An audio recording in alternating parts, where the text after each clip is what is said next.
USPBL Baseball on the USPBL Network today is presented by the Detroit News and a fireworks spectacular after the game here today as well. What a beautiful night it's turning out to be.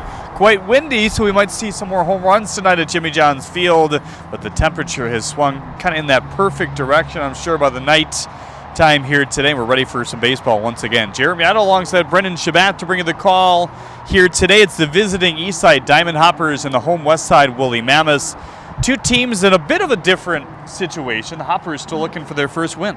And this is a team who finished second place last year, gave the Utica Unicorns, who are off to an undefeated start this year, a run for their money. That's a Utica team who is very strong. And this is a Hoppers team who is very strong too. You talk to a lot of people around the league and you just watch some of these games.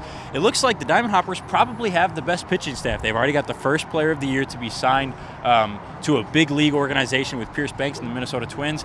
Carson Ferry, talking to many people, and just from what we've seen, we really like him. Yeah. He looks like he might be the next guy to get signed by a big league organization. They just need to put it together at the dish. They've really struggled hitting, and they've got more than capable hitters. It's just been a little bit of a rusty start to the year.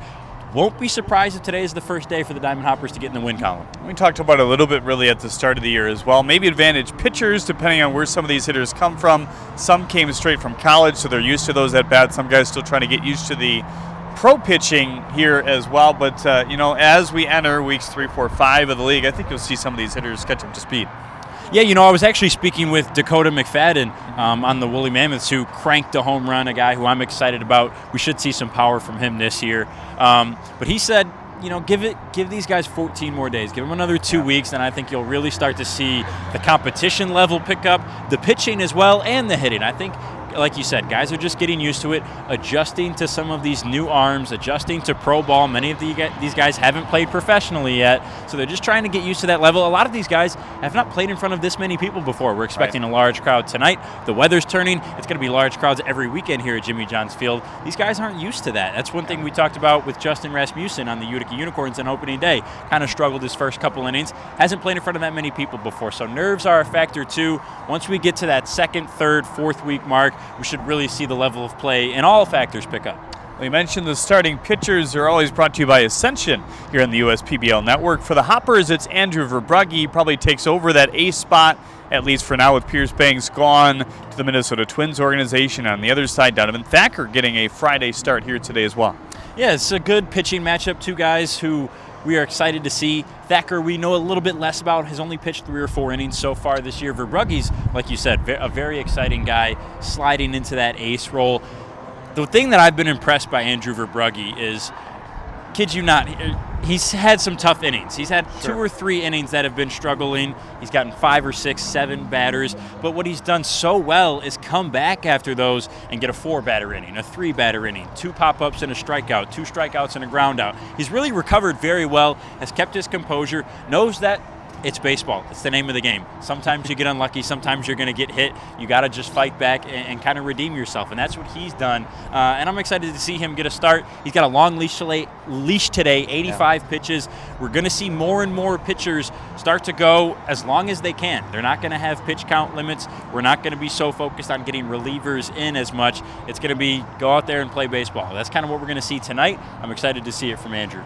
That's also where those midweek non-public games will help out. There was supposed to be a game yesterday, got moved to June, later in June here this month as well. So we'll talk about that a little bit more as the broadcast progresses. But as we talk about starting pitchers, let's take a peek at your starting lineups as well for today's game. First, for the visiting Eastside Diamond Hoppers, it'll be Juan Lopez Rios leading things off and playing second base today.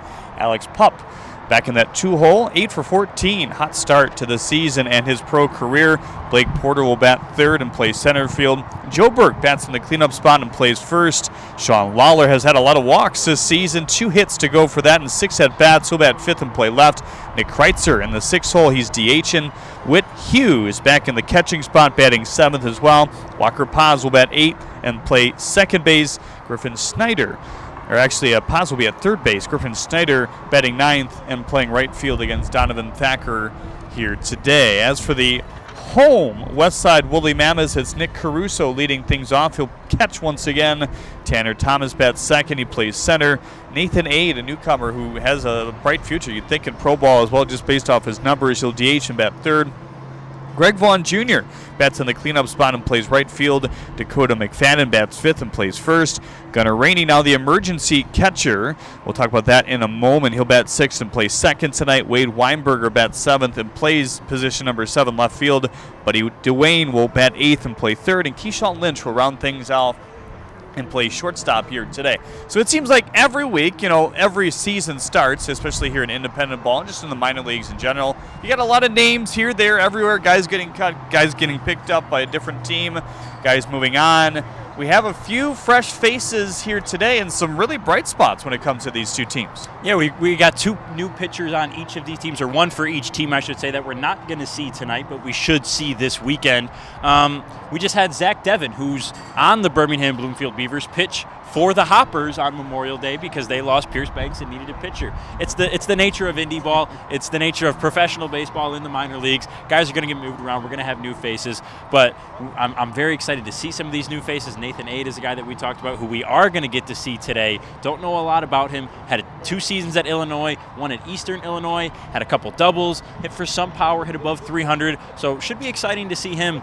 But the thing I'm really focused on today is Joe Burke for the Eastside Diamond Hoppers. Burke is a guy who we know has power, and Jeremy, I'd be lying if I say I don't like to showboat when I'm right. I like to let people know.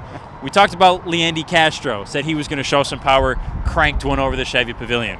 Dakota McFadden had 36 home runs and almost 200 RBIs in 3 seasons in college and in the Pecos League. He cranked one over the weekend as well. Joe Burke, do not get me wrong, will hit a home run at some point in this season. He's going to get the power back, and that's when the Diamond Hoppers are going to start clicking.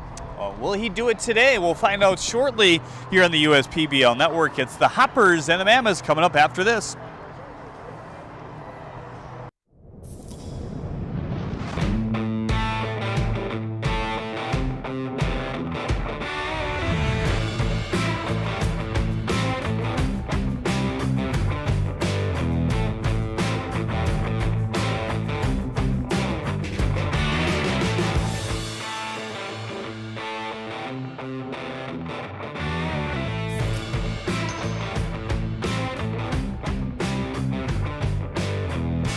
Companies are competing for talent like never before. With the complexities of handling tasks like payroll, benefits administration, and other HR functions, it's easy to see how a professional employer organization like Tryon Solutions makes all the difference. Tryon empowers businesses of all sizes to attract and retain talent by offering access to top-tier healthcare and employee benefit plans. With Tryon, you don't have to grow it alone. Visit RelyOnTryon.com. You can always rely on Tryon.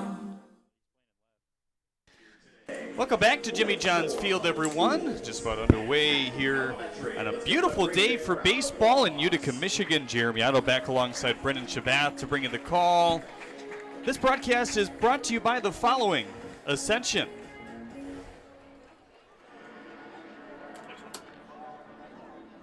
Balfour Property Restoration, Budweiser, DTE Energy, Fifth Third Bank, Jarpcom, Jimmy John's, Macomb Community College, McLaren Macomb, Metro Detroit Chevy Dealers, Pepsi, Scott's, Valpak, and UWM. We thank all those fine partners for what they do for the USPBL. Mammoths and Hoppers go at it here today, and we already talked a little bit about some of the newer additions to the league. We'll have a new unicorn to talk about in the next couple of days. They don't play until Sunday, but a guy who's kind of been on the shelf in a way, Sean Lawler, who's been cleared to throw now, so that's a good thing. We see him in the outfield. They like what he can bring with the glove as well. Yeah, he's back from that elbow injury that he suffered at the start of the season. Did some DH role stuff, finally got cleared to throw. He was out with an elbow injury. But this is a guy who we should bolster the defense out there in the outfield for the Hoppers, an area that they could use a little bit of work. He's playing in left today, and he's done well at the dish. 2 for 6 so far this year, 6 walks. He's really done a great job of being disciplined, making pitchers come to him, and so far they really haven't been able to do that. He's had 6 or 12 plate appearances, and on half of them he's reached via walk.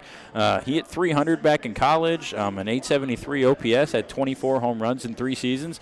So he's a guy who can kind of do it all, just trying to do it now at the professional level. And being back from that injury should allow him to kind of reset into a regular role, and he'll get into a schedule and a routine, and that should help him kind of sit in his order and get used to this new lifestyle. A number of bullpen guys that we expect to see here today. There's a bullpen arm that is back for the Woolly Mammoths after dealing with some shoulder tenderness as well. It's Josh Hancock, who will be available today. Rafi Vasquez, as we talked about a little bit in the pregame show, will not be able to go here today. Yeah, Rafi Vasquez apparently is a baker and a cook of himself back home, and was trying to make a dessert and cut his pitching thumb on a can of pumpkin.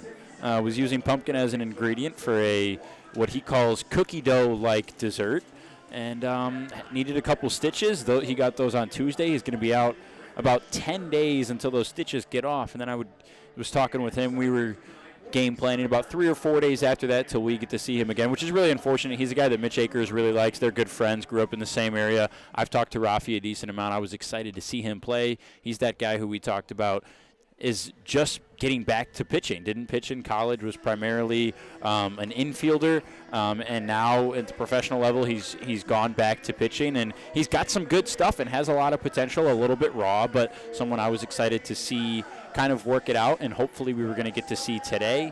That's not the case, but we'll see him soon enough, and I'm looking forward to that.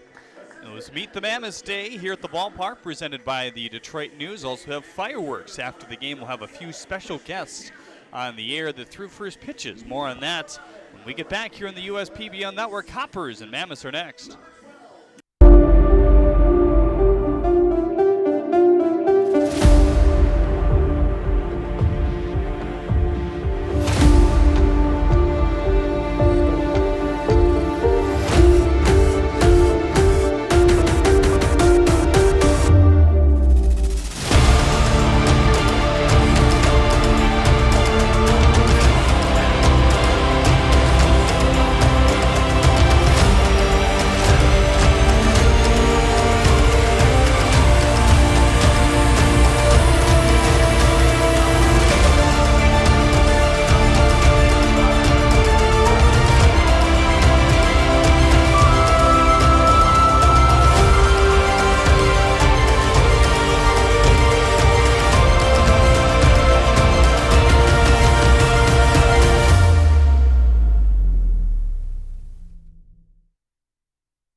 Slide into a new home. Work with a local mortgage pro who works for you. Get a cheaper, faster, easier home loan. Find a mortgage broker near you today at findamortgagebroker.com.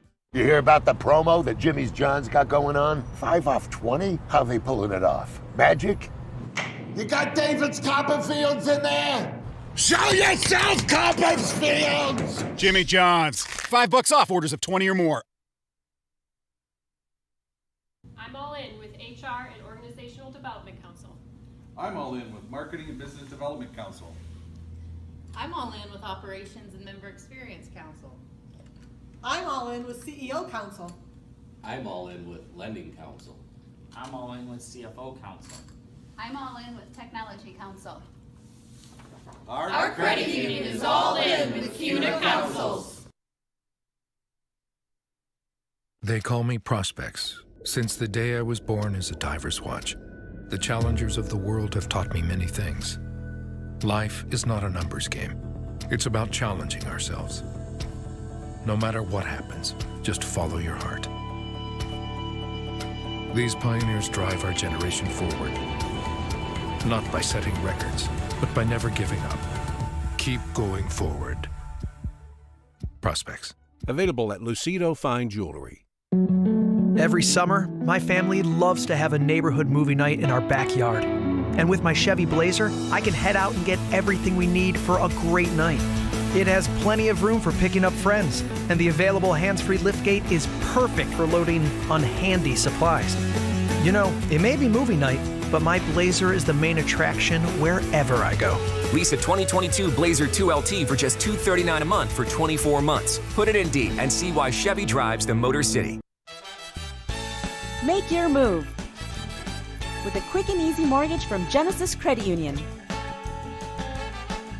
We have mortgages to fit your life. Genesis Credit Union. Visit us today. Slide into a new home. Work with a local mortgage pro who works for you. Get a cheaper, faster, easier home loan. Find a mortgage broker near you today at findamortgagebroker.com.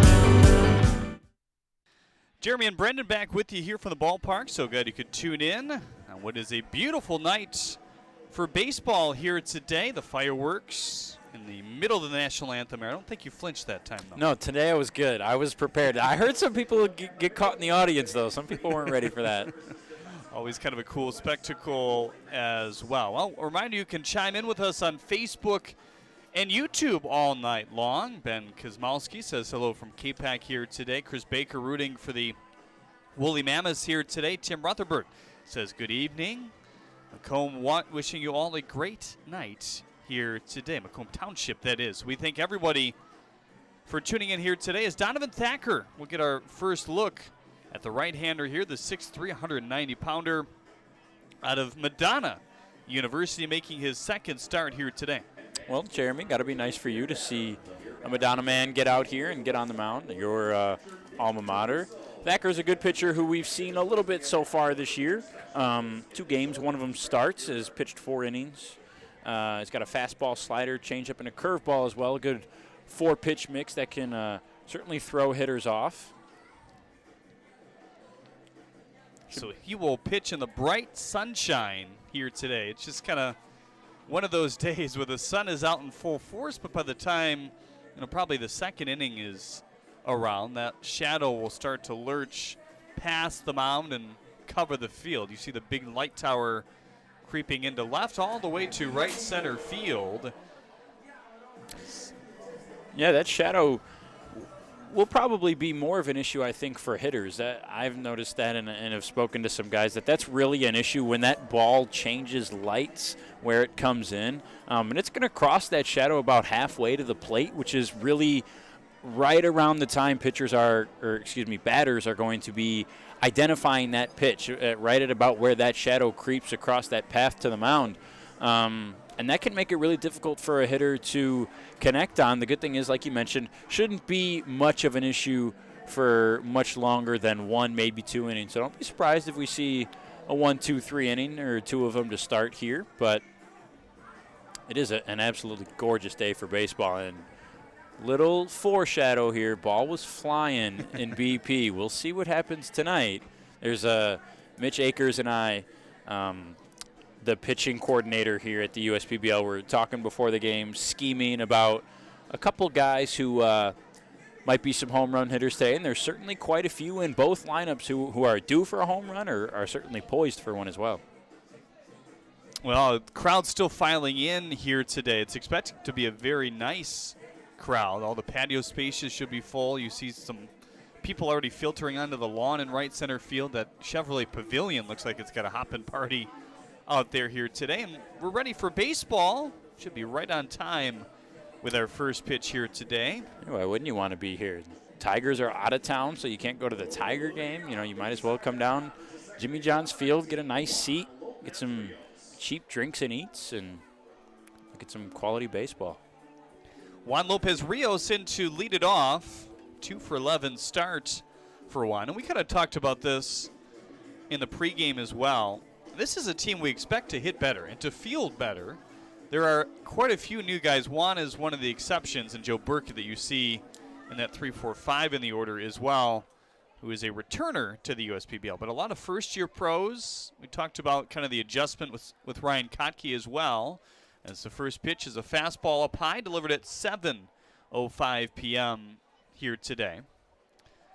The adjustment from metal bat to wood bat isn't as easy as some might think. 1-0 on the ground to Dwayne Jr.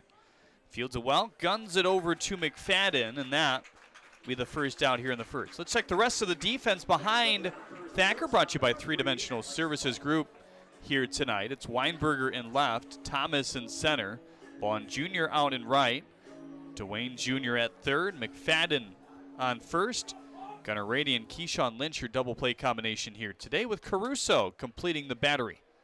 A couple fresh faces out there on the defense. Dakota McFadden not going to play first base a whole lot this year. Huge power guy, very exciting hitter when he comes to the dish. And Buddy Dwayne Jr., who plays first a lot, does have some experience on the other corner, the hot corner over there at third. I'm excited to see how he does today. Fielded that first ground ball well. Here's the curveball high. 1-1. Or the slider high, I should say. For Thacker, fastball, slider, changeup primarily. And looks like Caruso might have been crossed up on that pitch as he goes out to the mound. Curveball has been a pitch he's worked on, kind of a 12-6 movement. Not sure we've seen it much at all in games thus far yet, though. When you get that curveball working, it can be a nasty and useful pitch. Not sure what the issue is here early in this game. Yeah, now Chandler Jellikowski is out. I didn't really see anything with the delivery of Thacker. I don't know about you, but... I mean, you don't expect too often a breaking ball to be high, and usually when they are, it's hung for a batter to drill over the wall. That one was so high that it wasn't really in the zone. I just watched the replay here in our YouTube monitor of that last pitch. You can see him obviously release it high and grimace maybe a bit and hold his left rib, possibly. And now they're calling for some sunglasses, it looks like, here for Thacker. Maybe that's getting in his eyes a bit. Yeah, sometimes if you get it right in the right spot, that sun can really surprise you and almost cause pain when it gets into your eyes like that. That might be the case. I think that's what Taylor Jellikowski was going. He was, kind of pointing to his eyes and going towards his ears. I mean, that's how I can interpret it. Now everybody comes in, and the trainer's going to come out. It's a 1-1 count. Not how you want to start this game for the Mammoths, who have struggled with injuries already. Hancock, another pitcher for them, is just coming back from injury, and Rafi Vasquez, like we talked about, has just been sidelined to injury. Try to get one more look. Here, you take a peek. So we kind of have to rewind on our stream here. So it was a 0-1 pitch. You can kind of see him grab his side, and it looks like he might be done in this game.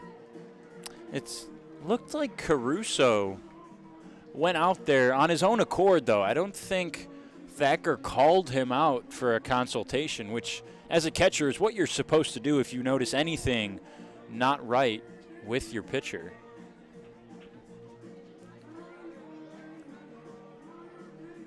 So, much earlier than we would ever thought. We'll see a reliever in this game. It's Christian Dearman, as he will get as long as he needs. Well, Christian Dearman won't need long if we remember how he pitched last time he was out here. He's not going to worry at all about the pitch clock today. And we spoke with Dearman after the game, and he's a very enthusiastic, very personable, very funny young guy, kind of a sidearm guy, and he's going to be fun to watch. I think he'll be okay and more than happy with this situation, getting out there and kind of getting a de facto start. Well, we'll have Christian Dearman's numbers when we get back. An unexpected pitching change. One out recorded by Donovan Thacker off weak ground ball on the third base line. And Alex Pupp will face a new pitcher with a 1-1 count here in the top of the first inning. Back with more after this on the USPBL Network. Slide into a new home. Work with a local mortgage pro who works for you. Get a cheaper, faster, easier home loan. Find a mortgage broker near you today at findamortgagebroker.com. You hear about the promo that Jimmy's John's got going on? 5 off 20? How they pulling it off? Magic? You got David's Copperfields in there? Show yourself, Copperfields! Jimmy John's. $5 off orders of 20 or more.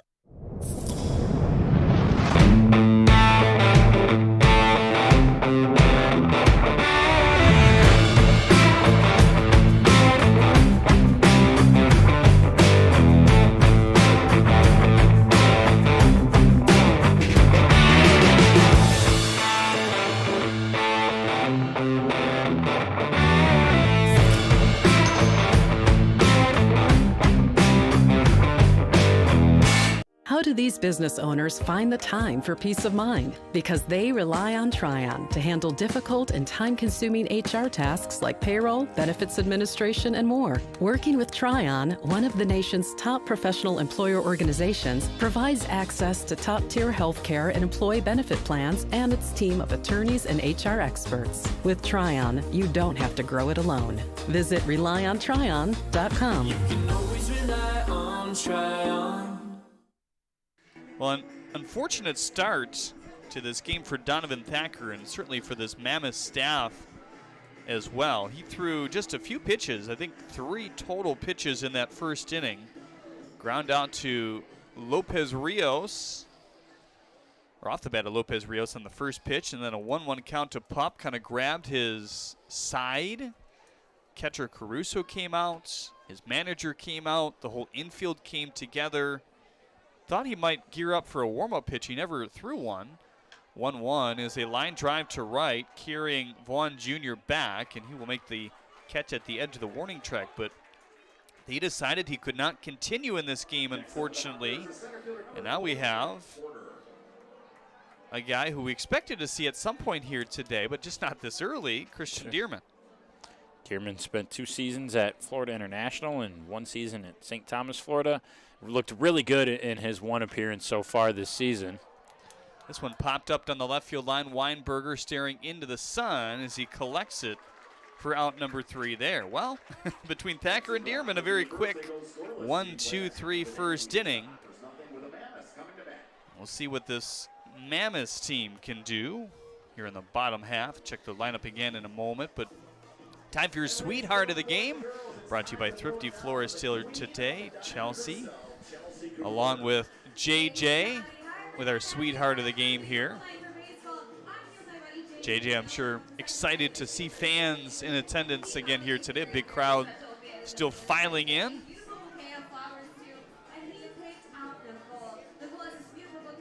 JJ always picks out a nice-looking bouquet. I got to say that. Props to him.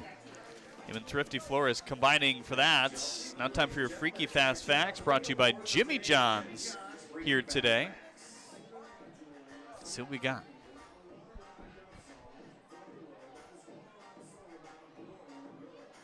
The first speeding ticket was issued to Walter Arnold in 1896 for going 8 miles an hour in a 2-mile-an-hour zone. Only 6 over? Come on, give him a warning. Let him off. The 2-mile-an-hour zone, though. Second one, the world's largest stir fry was made with 4,010 pounds of vegetables and chicken. I want a piece of that. There That sounds good. There you go. Right, especially right now. Yeah. I could use it. Children of identical twins are genetically siblings, not cousins. So there you go, your Jimmy John's Freaky Fast Facts here today. Andrew Verbrugge, the other half of your Ascension pitching profile here today. He will face Caruso, Thomas, and Aide, the newcomer. And he's a guy that they like, certainly, around the league. Yeah, Andrew Verbrugge is very well liked. We know his parents often tune in to our broadcasts here on YouTube and Facebook. Hopefully they're watching him get the start today, the right-hander out of Grand Rapids. 2 games a start so far this year. He's gone 8 innings, 3 walks, 5 Ks.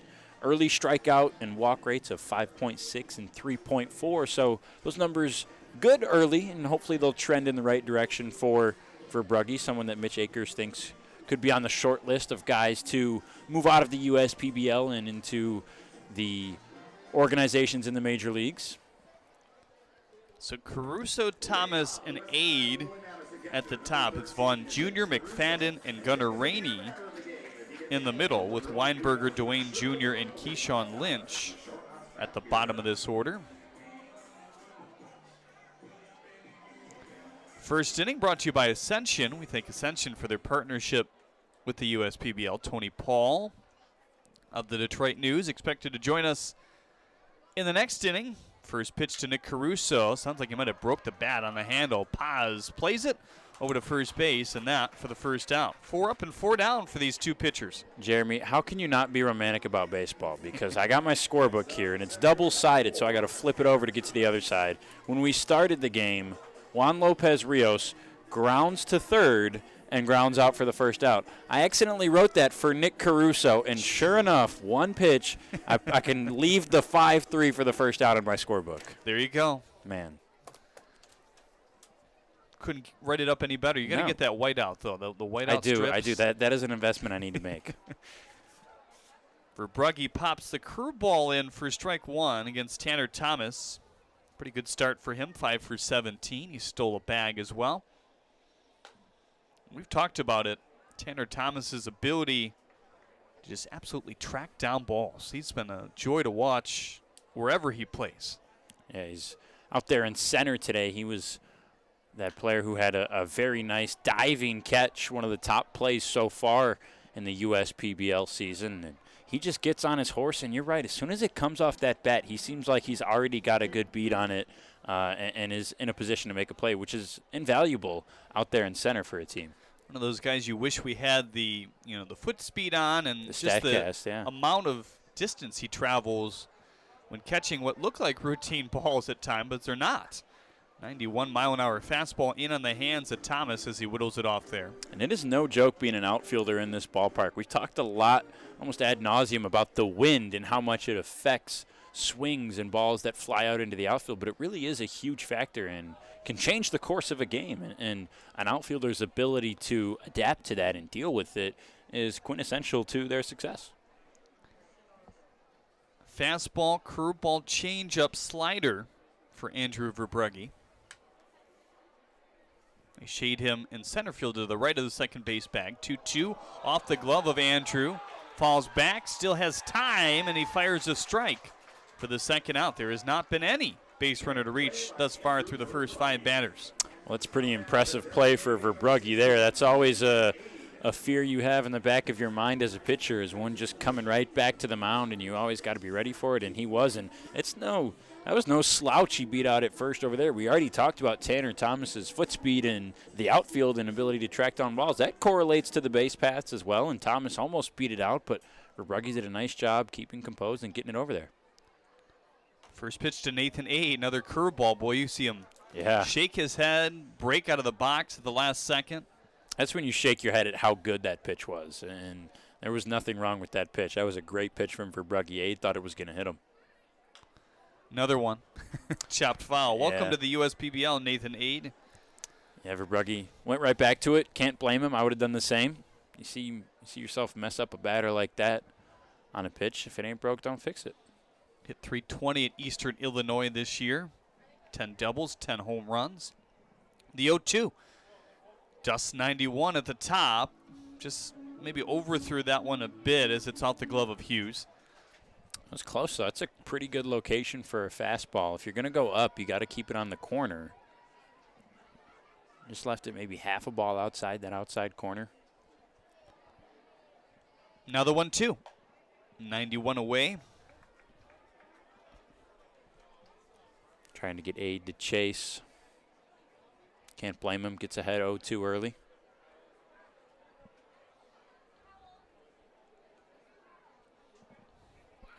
Waiting in the 2-2. Curveball away. Full count on Nathan Ade now. Really good vision by Ade in the next 3 pitches from Verbrugge after quickly falling behind 0-2. Easy to be intimidated, but he's had crystal clear vision. Some of these pitches have been pretty close. Full count delivery, just whittled foul. Well, a few scouts, we understand, in attendance throughout the weekend, so guys like Verbrugge trying to show out. I mean, you try to show out every time you pitch, but he's a guy that conceivably could be picked up at some point. Full count pitch, high and away, fastball. And our first base runner of the game awarded to the newcomer. That's a really good at-bat by Nathan Ade right there. I'm impressed, falling behind 0-2, the vision to stay alive and stay disciplined and not fall for any of those pitches. Those were some good pitches from Verbrugge. A fastball up, one low, and a curveball that just misses the bottom corner.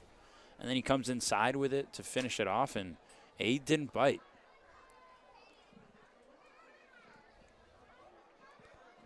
First pitch to Greg Vaughn Jr. in there for strike one. Yeah, back to your point about Verbrugge, Jeremy. I think he's a guy who we might get through a month of this season, a month and a half, and be surprised that he's still here with his potential to really put up good numbers and impress. He doesn't really have anything that jumps off the page. You know, he doesn't have a 95 fastball or a huge spin rate curve, and he's not 6'9", and he's not 5'5". You know, he's your stereotypical four-pitch pitcher with pretty average velocities, but he works them well, and he has a really innate ability to locate the ball.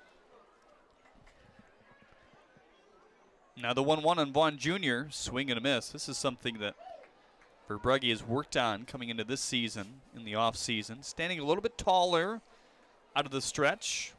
Feels pretty comfortable with it at this point. It was a bit of an adjustment when he was first working on it. 1-2 with the runner on second. He's moving, and Vaughn Jr. swings through it. It's our first K of the game, and we have been left without a hit through the first half inning of play thus far. 0-0 as we head to the second after this on the USPBL Network. I'm all in with HR and Organizational Development Council. I'm all in with Marketing and Business Development Council. I'm all in with Operations and Member Experience Council. I'm all in with CEO Council. I'm all in with Lending Council. I'm all in with CFO Council. I'm all in with Technology Council. Our credit union is all in with CUNA Councils.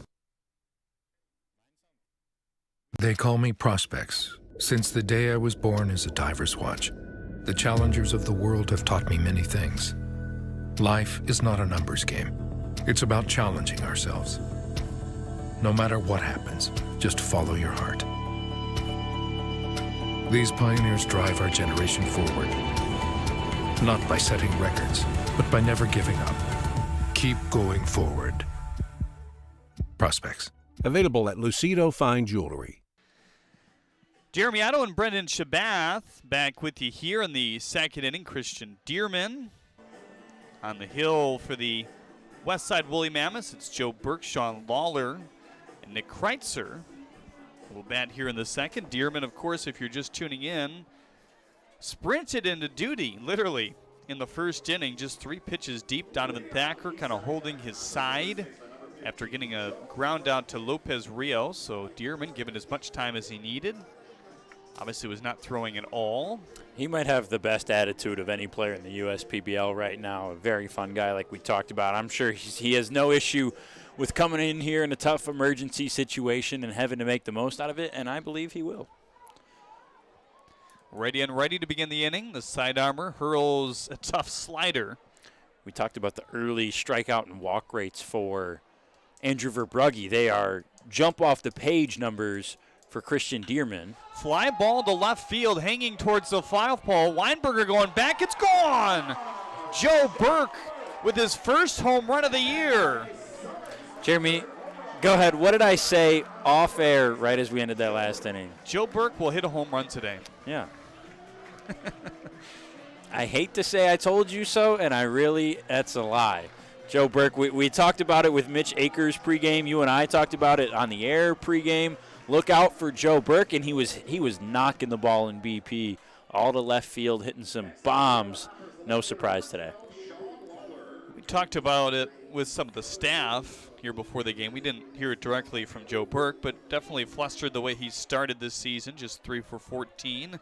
His first extra base hit there as the fastball pours in at 85 for strike one. Really good to see a guy like Joe Burke get that. He's another guy who works here on the USPBL Jimmy John's staff on his off days and is always working at the ballpark, working on his game. And talking to Ryan Kotke, said it was more of a mental thing, and seems like he's fixed that. He looked confident today, looked comfortable. Waller swings through that one for the first out. Here in the second inning is Nick Kreitzer comes to the plate. Another guy that we're really looking to see the power come out this year. We kind of saw it at the end of last year with some doubles power, but he hit some bombs in BP as well. And another guy who today in BP, the ball was flying off his bat. Unfortunately for Kreitzer, the wind is no longer in his favor. It was blowing pretty heavily and consistently out to right field, which is a commodity for these lefties. Most teams aren't going to have more than 2 or 3 lefties in their lineup. Kreitzer being one of them with the power that he has can really take advantage of that. Here's a splitter from Dearman working as quickly as he always does. Deals it past Kreitzer. So for Dearman, since he came in so quickly, didn't get a chance to get over his arsenal. Fastball, slider, splitter, changeup. Really liked that fastball slider combination in his last outing. That's kind of what he was going to most. And we were so rudely interrupted last time by Joe Burke when I was trying to give the strikeout rate and walk rates. Early in the season with just one win, 2 games played, 19 strikeouts per 9, 8 walks. Line drive to right. That one towards the foul pole as well and gone. Wow. Up over the berm and splashing maybe towards the Clinton River. 2 home runs in the inning for the Hoppers. They lead it 2-zip. That's exactly what he did in BP. Hit one out there towards the Michigan Credit Union stage and bounced over it into the Clinton River for sure, swimming with the fishes. Jeremy, early signs, it might just be one of those days. It might be a day today. Off the bat at 94. Boy, it looked even more than that. On a line to right. Long time coming for Kreitzer, certainly to start this year as he snaps his 0 for 7. Yeah, another guy you wanted to see get on base, get balls deep, and get that slugging numbers up. Kreitzer, kind of like we talked about with Burke after his home run, he was the guy who started the trend with players of working on the Jimmy John's field staff on the days off. He still does that to this day, a veteran of this league. Man, no 2 better hitters in this lineup that needed to see a ball go over the yard right now for the Diamond Hoppers. And what a great way for them. They're 0-4 like we talked about. They've been struggling. Ryan Kotke said, we're trying to get off the schneid, but we can't force it. It needs to come naturally. Those were 2 natural swings, natural earned runs. 1-2 sharply hit into left, a base hit. And I think that's what he's trying to talk about with Whit Hughes as well. We kind of talked about some of the adjustments with Ryan that they've made with him in terms of the metal bat to the wood bat. Yeah, it's a challenge to get used to, especially with a lot of these guys. They're using the metal bat a day or 2 before they make their professional debut. We have a lot of guys finishing up their college seasons before they make their way here, and they haven't really used a wood bat in a game situation before, and especially now it's a game situation. Now you're playing in front of thousands of people, and now you're going against pro pitchers. That's a lot to deal with, in your first time. So it'll take a few at-bats before they really get used to it. The wind is blowing out again, gustily to right center field. You can see it in the trees as well, from left to right. Now the 1-0. Just a dangerous day to be a pitcher. I was driving in on Hall Road today. I don't recommend that, by the way. Yeah. I was driving from my parents' house today. Here's the 2-0. Chiseled foul. And I was like, seeing all those big flags. They have quite a few big flags, maybe even bigger than what we have here at Jimmy John's Field. But I'm like, oh boy, this is one of those days. If that's blowing the direction I think it's blowing on the way in. 2 whole runs already here in the second on Dearman as he delivers the splitter outside. I'd put a lot of money that we're not done with those yet today either.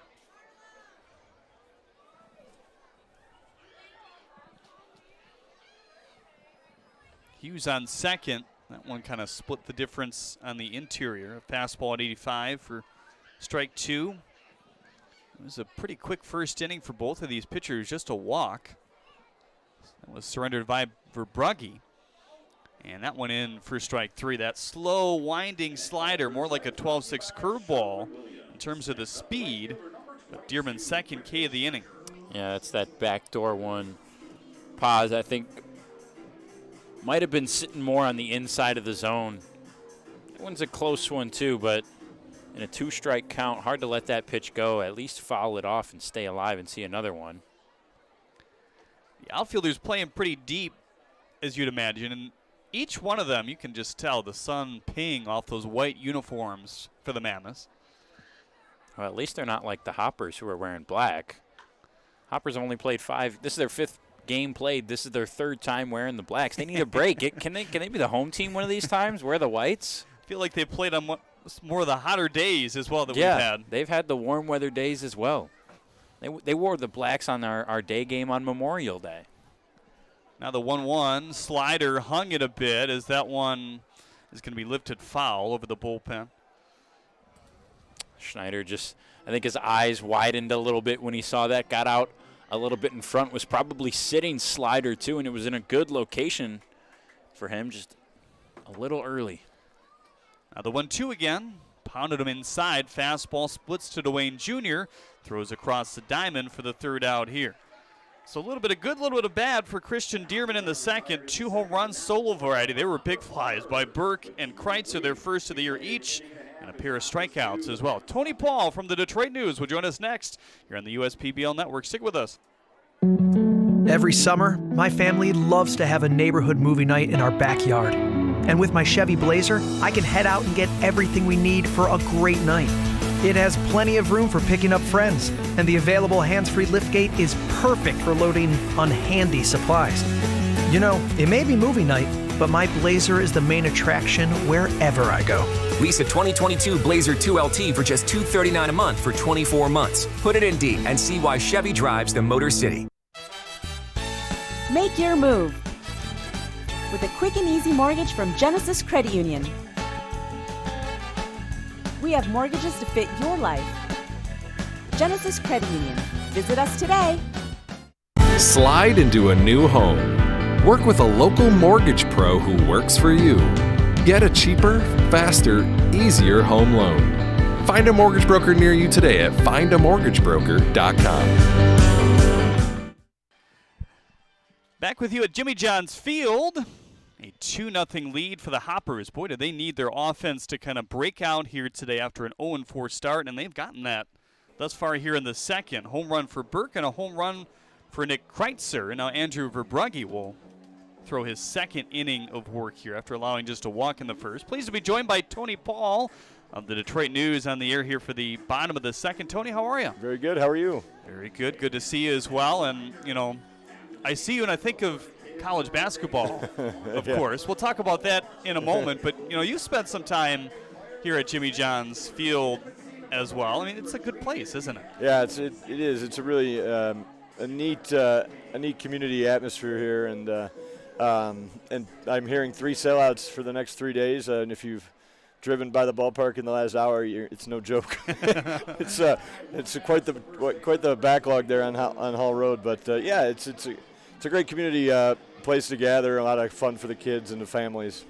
Dakota McFadden will ride into the box. It's McFadden, Rainey, and Weinberger here in the second. Verbrugge, maybe not his pinpoint stuff in that first inning, but snapped a few curveballs off that looked pretty good as McFadden sees the first pitch from Andrew, 89-mile-an-hour fastball off the plate outside. And I know we've written a number of feature stories on the USPBL. What's been your favorite story thus far that you've collected? Well, I think there's a lot of good stories. Obviously, you start with the players that have made it to the, made it to affiliated baseball. And I mean, I don't even know what the number is. It seems to go up all the time, but 46 now, I think. There you go. Thank you. And obviously now 2 that have made it to the majors.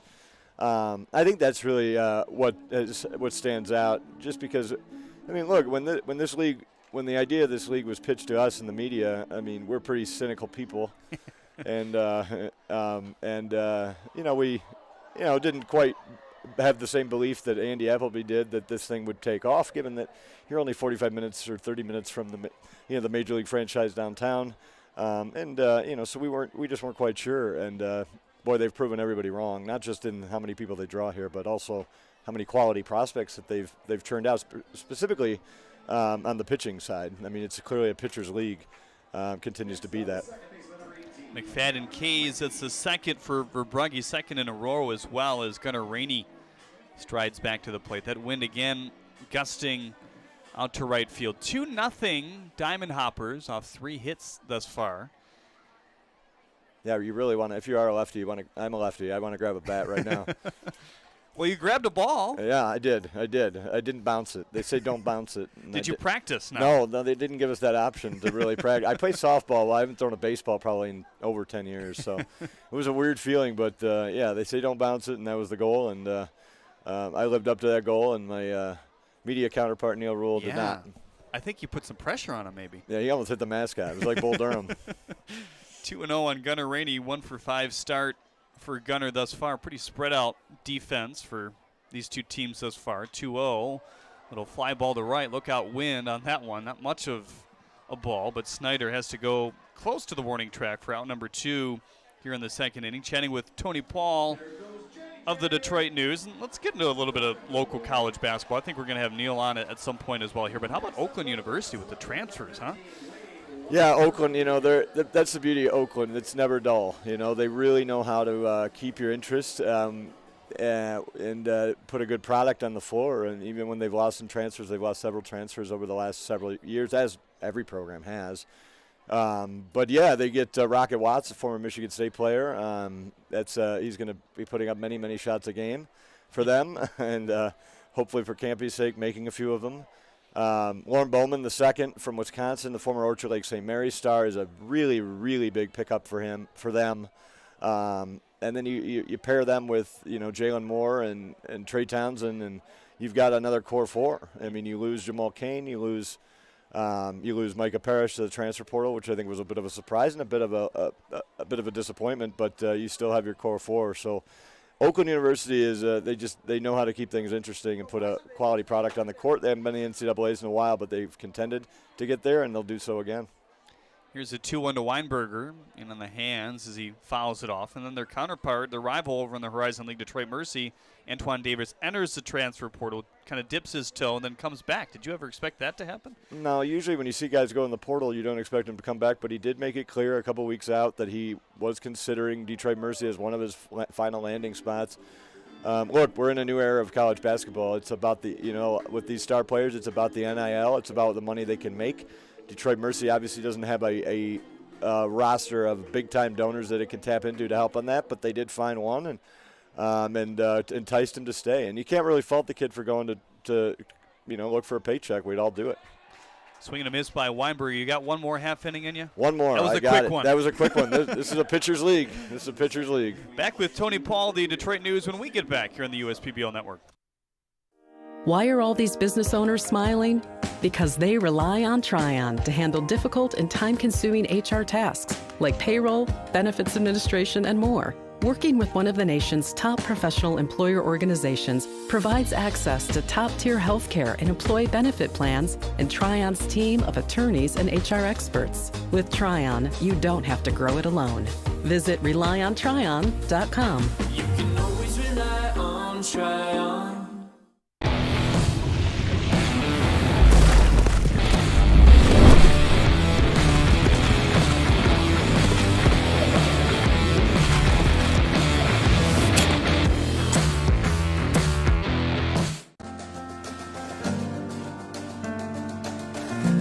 We joined Green Path and instantly felt a support around us. They developed a plan on paper, and this is how we're going to do it. The plan that they gave me was something that was sustainable. It was something I could do. It was actually lowering my payments monthly by hundreds of dollars. Choosing Green Path is a no-brainer. Another nice inning for Andrew Verbrugge, 1-2-3. He strikes out 2. McFadden and Weinberger, 2 of the better hitters for the Mammoths as well. Christian Dearman back on the mound for his second full inning of work. Came in for Thacker after he grabbed his oblique back in the middle of the first. Just one batter and a couple pitches to Alex Pup, and Dearman was charged into action.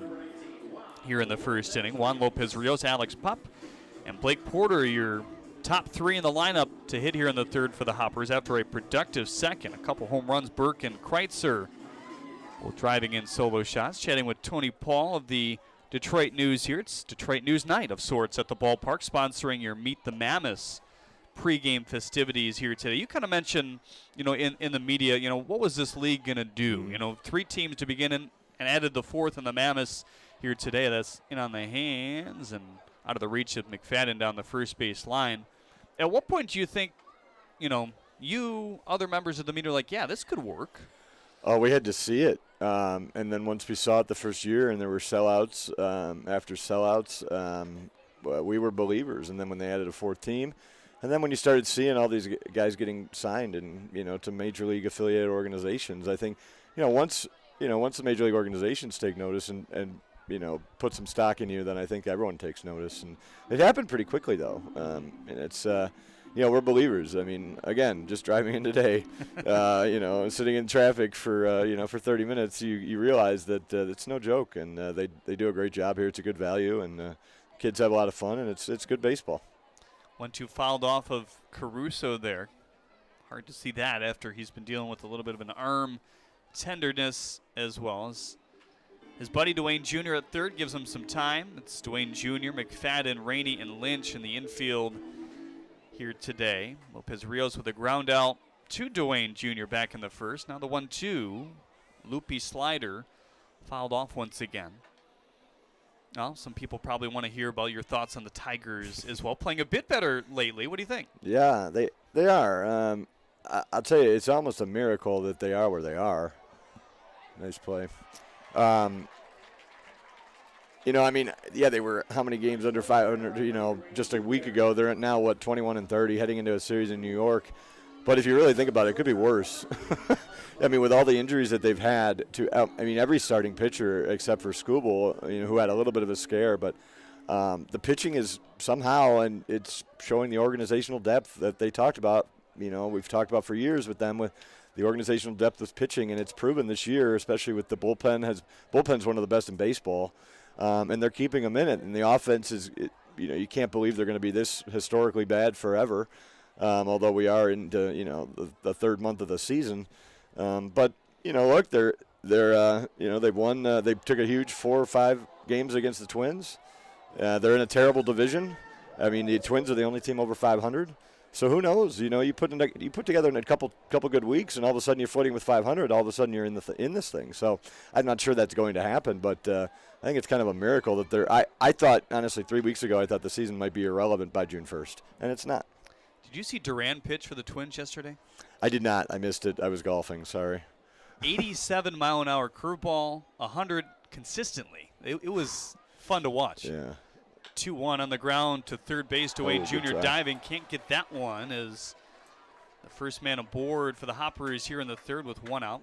Most likely ruled as a base hit here in the third inning. A couple years ago you did a story on Ty Hensley. He's just kind of one of those guys that you think of the USPBL, you think of the DVS program that Justin Orndorff kind of brought here. Shane McCaddy helping along with Mitch Aker, the new pitching coach as well. But not only a joy to watch on the field, but a joy to talk to off the field as well. Yeah, no, for sure. I mean, there's so many of them, actually. I've done a few different features. I mean, everybody I've talked to in this league, the players, they're grateful for the opportunity to showcase their stuff, and get noticed. I mean, but you mentioned Justin Orndorff. I mean, what a program he put together here, and I know he's stepped away a little bit into an advisory role to kind of focus more on the DVS program, which, when you start a program and you start a program like that, you got to prove that it works. And I think we're well past that, there's been very few. I know that we just saw an injury early in this game, but there's been very few arm injuries in this league. There's been fewer catastrophic arm injuries in this league in 5 years or how many ever years the league has been operating than there has been in one season of the Tigers this year. And so that's eye-opening. So it's going to be interesting to see where the DVS system goes. I think there's going to be some major league teams that are going to become very, very interested in that very, very soon. Now the 2-1 here to Porter, little floater fouled on the third base line. And it's a world of baseball where there's so many analytics, so many teaching moments, stuff like the DVS. It's hard to weed through what's right, what's not. You got drive line out there. But yeah, I mean, it's interesting to see it kind of applied right in front of your eyes here locally as well. Right, and there's so much money invested in pitchers, and if you can keep them healthy, I mean, it's so big. And Justin, obviously, this was a passion project for him, given his history as a first round pick who suffered an injury that cost him his shot at the show, and he set out to try to figure out what's the common denominator here. And I think he's on the cusp of something pretty significant. And I know that he's met with major league teams in the last few years, perhaps one 45 minutes down the road, it's so new to them. And Major League Baseball has already going through this analytics shift over the last decade and a half.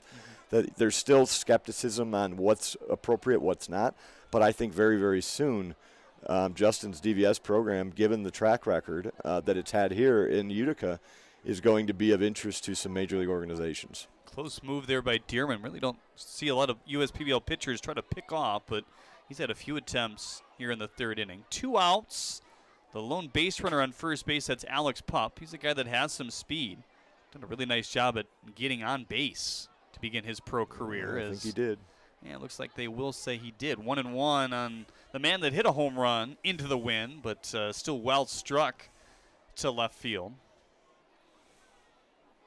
Fans still filing in at Jimmy John's Field on a very busy night, probably one of the busiest of the year thus far.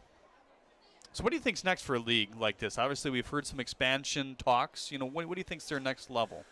Yeah, they talked about expansion. I did a story probably back in 2018. That Andy was seriously considering it. They had a couple sites that they liked. It didn't quite work out, and then COVID hits, and I think that put a pause on some things, as it did with any industry. Not sure how the financials work out, coming into a pandemic. But now I talked to Dana, the president of the league, just a couple of weeks ago, and they're seriously considering it now, and they want to get one more ballpark with maybe moving one of these teams there and adding another team, maybe 5 teams in the league.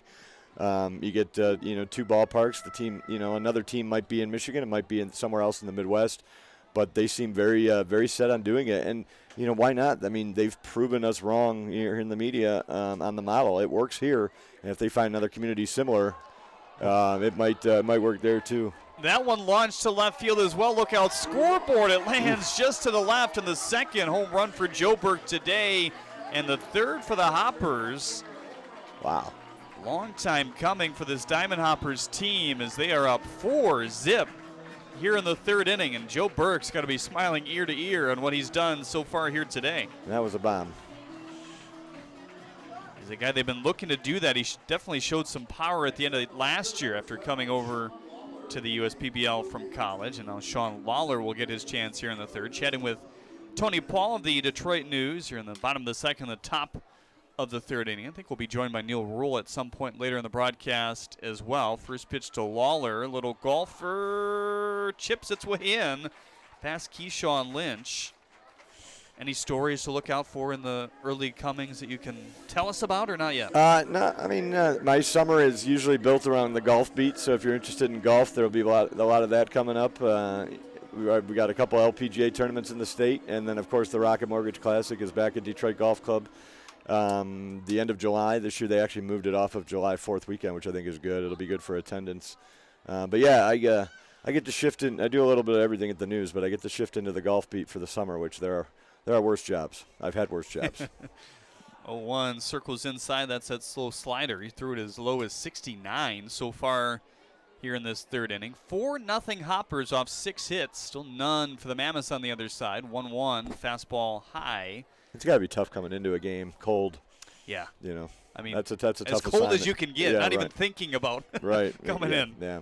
Couple pitches in the first inning as Kreitzer fouls one off as well. Rocket Mortgage Classic has been a booming event since it came to town. Yeah, it has. I mean, they were interrupted, of course, by COVID too. They had huge attendance the first year. Some of the best attendance for a regular season PGA Tour event. But they had good attendance last year with the fans back, and I anticipate a couple big name golfers being announced here in the next couple weeks, and I think attendance is going to be good again. Well, Tony, we appreciate you joining us here today. That's Tony Paul of the Detroit News. Certainly follow him on Twitter. What's your handle? Tony Paul 1984. Cool. Good follow on Twitter, and certainly look for his articles coming up soon. That's your Fifth Third Out of the Game, brought to you by Fifth Third Bank here today. Also time for JJ the Water Boy, presented by Michigan First Credit Union here today. That water a little bit more important here today. A very sunny day as JJ makes his way out behind the second base bag. And we also have our DTE Energy Kid Race the mascot here today. It's Lucas. Lucas will go against Wooly. Wooly is getting toned up and ready to go here on the first base bag. And here he comes. Wow, look at that start for Lucas as he hits the second base bag. Wooly is just feeling maybe the heat here today. Not loving the breeze. It's going the opposite way, and Lucas easily cruises his way home. That's your DTE Energy Kid Race the mascot here today. And we have Neil Rule joining us now. Neil, how are you? What's going on, guys? How are you? It's good to be back, man. Yeah. Good to be back here. So years you were here, was it 1 year, 2 years? I think it was 2 years. Okay. I don't remember, man. Yeah. Like that's what's funny about this business. Like you go and then you go to the next place, you go to the next place, and that's the way it works. I think it was 2 years, so it was fun, man. I do miss it. Like walking back in here, I do miss it. Yeah, so Neil does right now Oakland University Golden Grizzlies is one of his main big gigs. Detroit City FC as well. That's moved up a level. We'll hit on that in a minute. Woodward Sports as well as a new venture for you. But, let's stick to USPBL here for a moment. Obviously, you saw some good stories when you were here as well. Anything stick out when you were calling games? What I do, like, because I talked about this a little bit on my show today, because I'm wearing the Diamond Hoppers hat right now. And I think that's one of the great baseball logos. And when I was on the show on Woodward, we have like a live chat that's going, much on the YouTube live chat. And people knew right away, and there were a lot of people that knew right away. They're like, "Oh, you're rocking the you're rocking the Diamond Hoppers hat today," and that it did dawn on me. That one poked into left center field off the bat of the Mammoths here in the fourth. That's Dwayne Jr., who has some speed. He'll hold up over at first. Yeah, and it hit me, and I knew this already. It's just from those days of when I was calling the games initially to today. The brand equity that USPBL has in the community here right now. Like, it doesn't matter when you come, tons of people here all the time, having a good time. And I've always said it, too, before I worked here, while I worked here, even now, like, I got a rare night off, so we came out here, and we're having fun and everything like that. I love it here, and it's 10 minutes from my house. Absolutely. Keyshawn Lynch, the bottom of the order, batting here in the third. Mammoths trying to get it going, down 4-0. Big bats of this Hoppers team, Kreitzer and Burke with a pair of home runs. Burke going back-to-back, and his at-bats in the second and third. Lynch them back to Caruso, but that's the first hit against Verbrugge, who's looked pretty sharp with that curveball here today.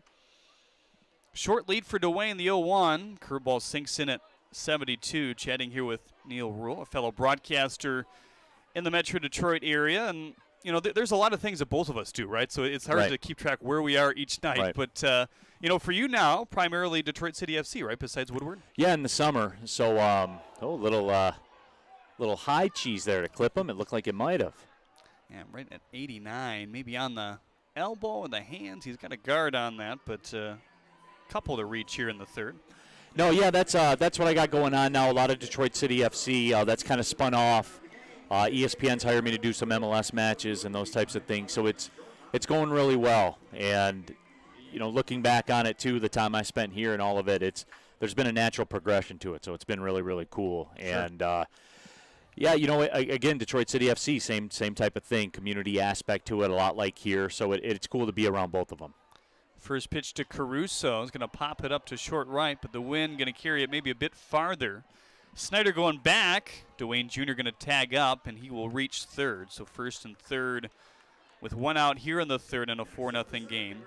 We talked about it kind of with Tony as well, just in terms of this league growing. You talked about with the brand awareness just increasing as well. But, you were at the start of Detroit City FC as well. You played, at Cass Tech High School. Right. I don't know how many fans the first game had, but did you ever see it becoming USL Championship this fast? Well, I mean, that's a complex question because when you start to get to that level, that would be like USPBL moving up to AA or AAA. You know what I'm saying? Like there's a whole nother layer of business.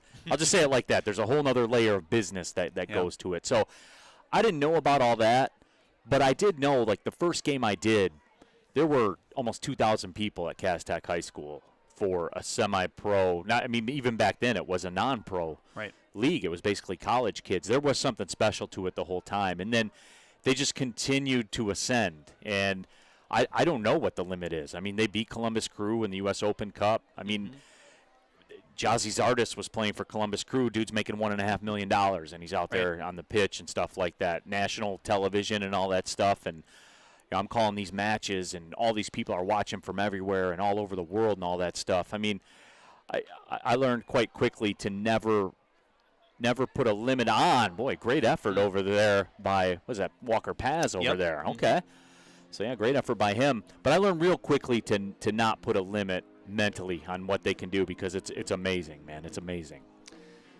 Well, certainly just watching the growth of just the supporter section as well. If you haven't been to a game, it's an atmosphere. Yeah, no, there is. And there's, again, like you talked about, a brand equity. There's a certain brand equity to it, just like there is here. And it's an intense atmosphere, for real. Like, they're serious. They are serious down there. A couple close pickoff moves for Brugge now getting into that here in the third as he sends Lynch back. Two speedy guys on the base pass here with Tanner Thomas, another speedy guy at the plate, and can track down some balls in the outfield, as we talked about earlier. For Brugge in that more tall stretch position, as we talked about. Line drive to right's going to score a run. Dwayne Jr. comes around. Here comes Lynch to third base, and a nice rip for Tanner Thomas. Off the bat at 90-plus miles an hour to score a run and make it 4-1 here in the third. You know, when you walked in the door here today and you saw that wind blowing out to right field, the way that it is, you knew there was going to be some runs here. You know, Jeremy, you're going to be here for a while tonight. No doubt. I was driving down Hall Road and just watching those big American flags just sail, and it's like, oh boy. It's going out to right tonight. There's going to be some runs scored. And there's not many days where it blows in at you as a batter because of the, kind of the configuration with the highway behind us. It just kind of works out that way. Well, and with it being summertime too, the wind doesn't come from the north in the summertime. It's always rocketing out to the outfield. Thomas will swipe a bag here. Runners on second and third, chatting with Neil Roll, who threw out the first pitch here today. Did Tony Paul put some pressure on you or what? No. So here's the deal. I told everybody I was going to drop down submarine style, not sidearm. I was going scrape the mound submarine style. Dan Quisenberry, the greats that used to do it that way. And I was committed to it. I talked about it on the show today. I was going all in, and everything felt good, and I got up there, and I rocked back, and I went to go down, and I forgot the fact that I'm in my 40s. Like, that was the problem. I think that's where I went wrong. You felt it mid-pitch. And I did, too, and this is for real. And I did feel like there was a burning that went down my shoulder, down into my elbow, down to my fingertip, as it's my body's natural defense of saying, hey, stupid, what are you doing? But you know what? I went out there, and I laid it all out there. That's all you can ask for. And absolutely. I just tried to give the fans what they wanted. I tried to be entertaining, Jeremy. That's what I'm here for. I'm an entertainer. 2-2 here on Aid. The newcomer walked back in his first at-bat in the first. We talked a little bit of Golden Grizzlies, obviously, with Tony Paul as well. But I know you're not big into recruiting, and you kind of look at it when the recruiting cycle is over. But you can't help to look at what Campy's put together. Hold on one second. Yeah, go ahead. No. No, I mean, I think what you're seeing, and I know it's been out there in the news and stuff like that. Compliance is still waiting to, clear everything that's going on with what people have been talking about and all that kind of stuff. So, I let them handle all that stuff. And you're right. Like, and you and I have had this discussion before. Like, I know fans get into recruiting, all that stuff. I don't really, because until they're here, it doesn't really matter to me or to you or anything like that.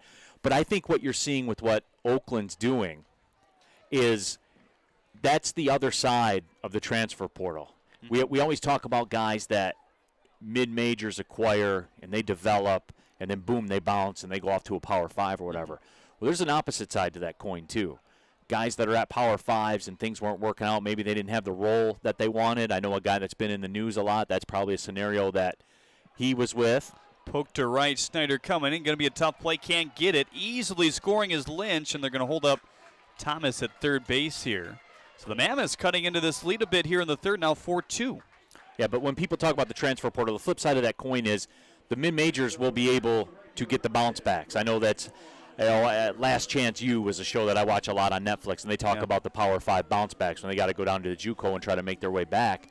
That's essentially what it is right now. So I think when you're savvy, like Greg Campy is savvy and Oakland's savvy about it, you can work that in reverse, and I think you're seeing that. We saw that with Jamal Cain last year. Yeah. He went to Portsmouth, was dominant at Portsmouth, and he's got a possible NBA future in front of him because of the exposure and the usage he got at Oakland. Greg Vaughn Jr. batting, struck out back in the first. First pitch curveball off the glove of Hughes, looking to test it as Thomas. And he'll easily cruise in as Hughes couldn't locate it right away. Aid to second base as well, and all of a sudden, 4-3 here in the third inning as well. This is the part of the lineup, 4 through 7, that struck out 3 times between the first and the second. Verbrugge had it going. His offense had it going as well, giving him a 4-0 lead in the first 3, but the Mammoths are charging back here in the third. Vaughn Jr. waiting in the 1-0. Here it comes. Didn't hit it that hard.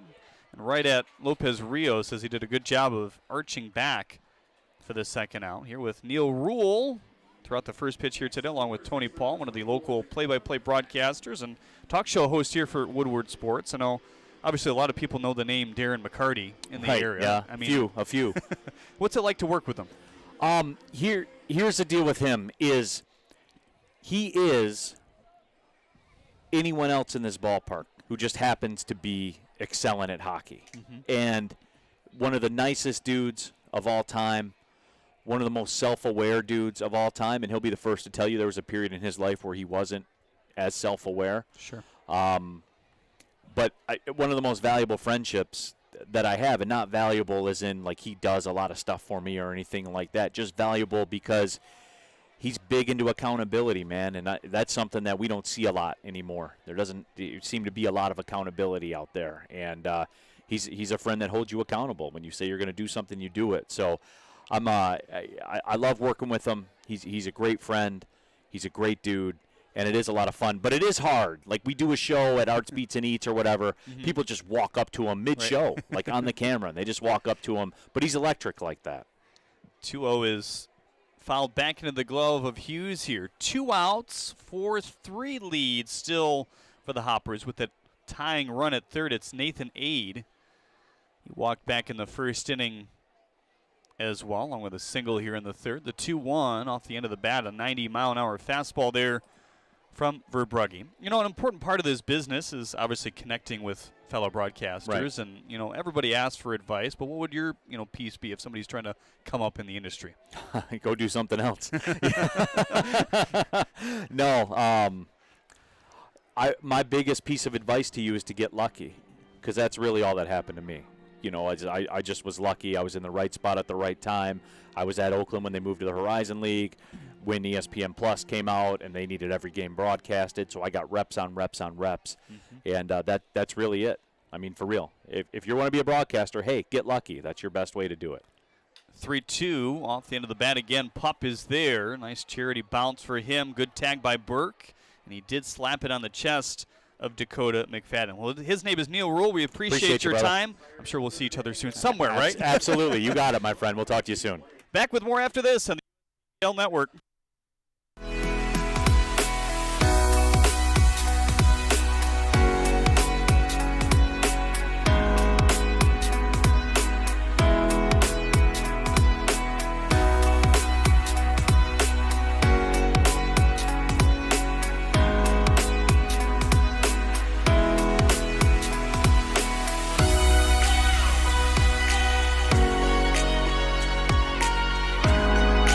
Throughout your life, from big moments to ones well-earned, we're your financial guardian angel. Alliance Catholic Credit Union.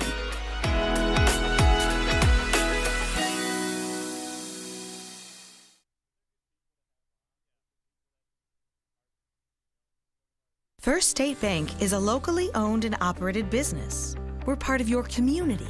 At fsbcares.com, you'll find ways that we're making a difference by featuring locally owned and operated businesses, providing access to helpful financial resources, and engaging with community.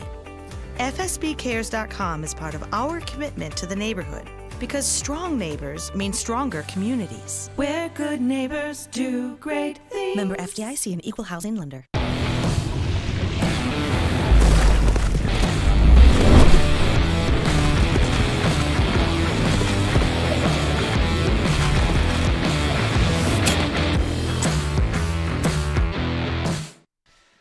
Jeremy Otto alongside Brendan Shabath. He's back with us now after a couple innings of guests. Tony Paul and Neil Rule joining us.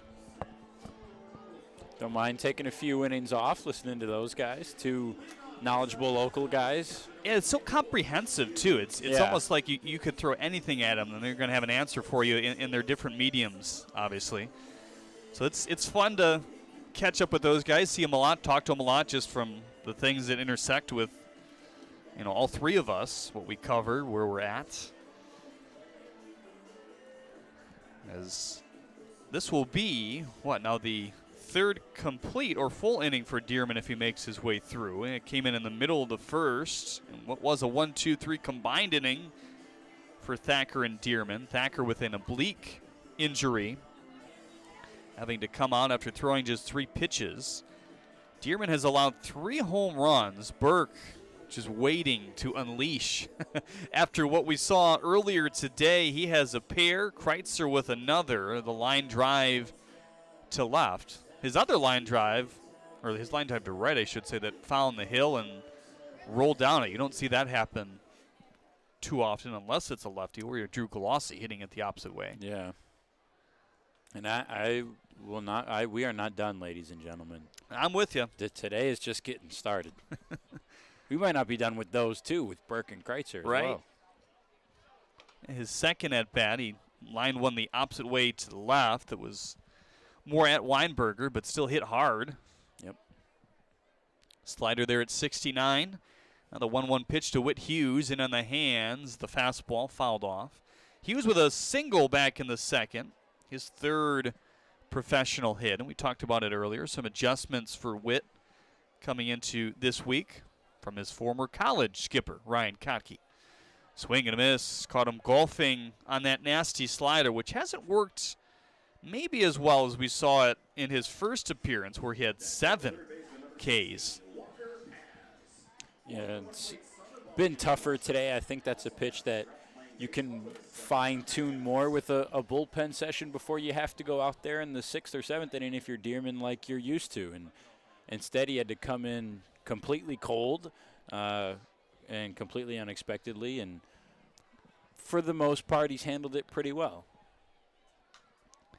Second pitch to Paz, popped it up all that foul territory. Dwayne Jr. nearly made a play earlier, that one a bit more loopy and up in the air, and he squeezes out number 2, and that's going to feel good for both Taylor Jellikowski managing his staff and Christian Dearman trying to get out of this 4th inning as quick as they did in the first. Especially with the last inning being a hot bat inning for the Mammoths, you want to get back up there to the dish as soon as you can, keep those bats alive and on fire, and get back in this game. Line drive to left, carrying Weinberger a couple steps to his right, and that will be a snappy 1-2-3 breeze of an inning here in the 4th. The margins are tight all of a sudden. Just 4-3, the Hoppers lead. There are many things you can rely on in this world, like a sunny day brightening your mood, your mom baking the world's best apple pie, and never a dull moment in running your business. And when it comes to time-consuming HR tasks, you can rely on Tryon. Tryon can handle payroll and taxes, employee benefits, and more, so you can stay focused on attracting and retaining the best talent. With Tryon, you don't have to grow it alone. Visit RelyOnTryon.com. You can always rely on Tryon.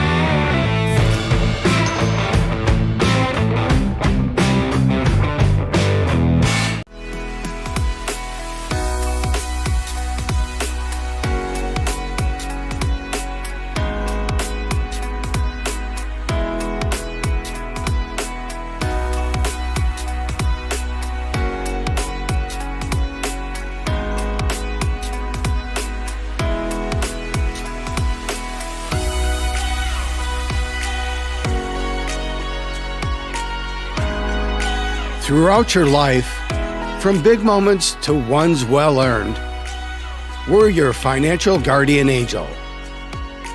Alliance Catholic Credit Union.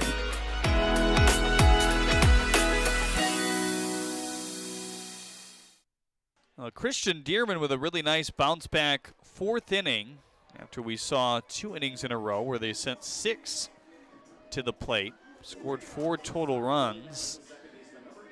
As the Mammoths looking to keep this game right where it is and maybe catch up a bit more here in the 4th inning. They themselves sent 7 to the plate. No big flies. It was just kind of chisel for them in the 3rd where they scored 3. First pitch to one of the only batters that didn't bat in the 3rd is a curveball outside. He's really been trying to establish that curveball early in counts. Is something you notice here today. Yeah, I think some of the Mammoths hitters might have been able to pick up on that last inning. Lopez Rios sees that one roll perfectly into the glove for the first out. Yeah, for the Mammoths, don't be jealous about the long ball hitters on the other side of the diamond for the hoppers. Like you said, chisel, just get it any way you can. Single, single, single. There's a run scored right there. Wade Weinberger 0 for 1 today with a strikeout. That was a string of 3 out of 4 batters between the end of the 1st and all of the 2nd, where Verbrugge struck out 3 out of those 4. This is a guy who was in the conversation with Mitch Aker and I pregame as possible long ball hitter tonight. Change up high there from Verbrugge. Have not seen that pitch hardly at all tonight.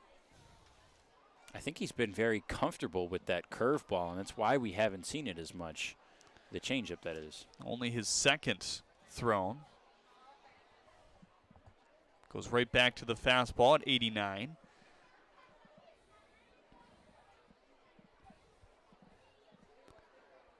Now the 1-1. Maybe another changeup low there. 2-1 on Wade Weinberger.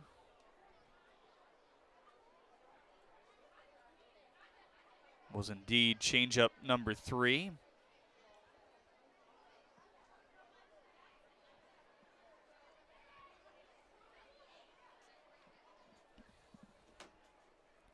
Three and 1 quickly on Weinberger.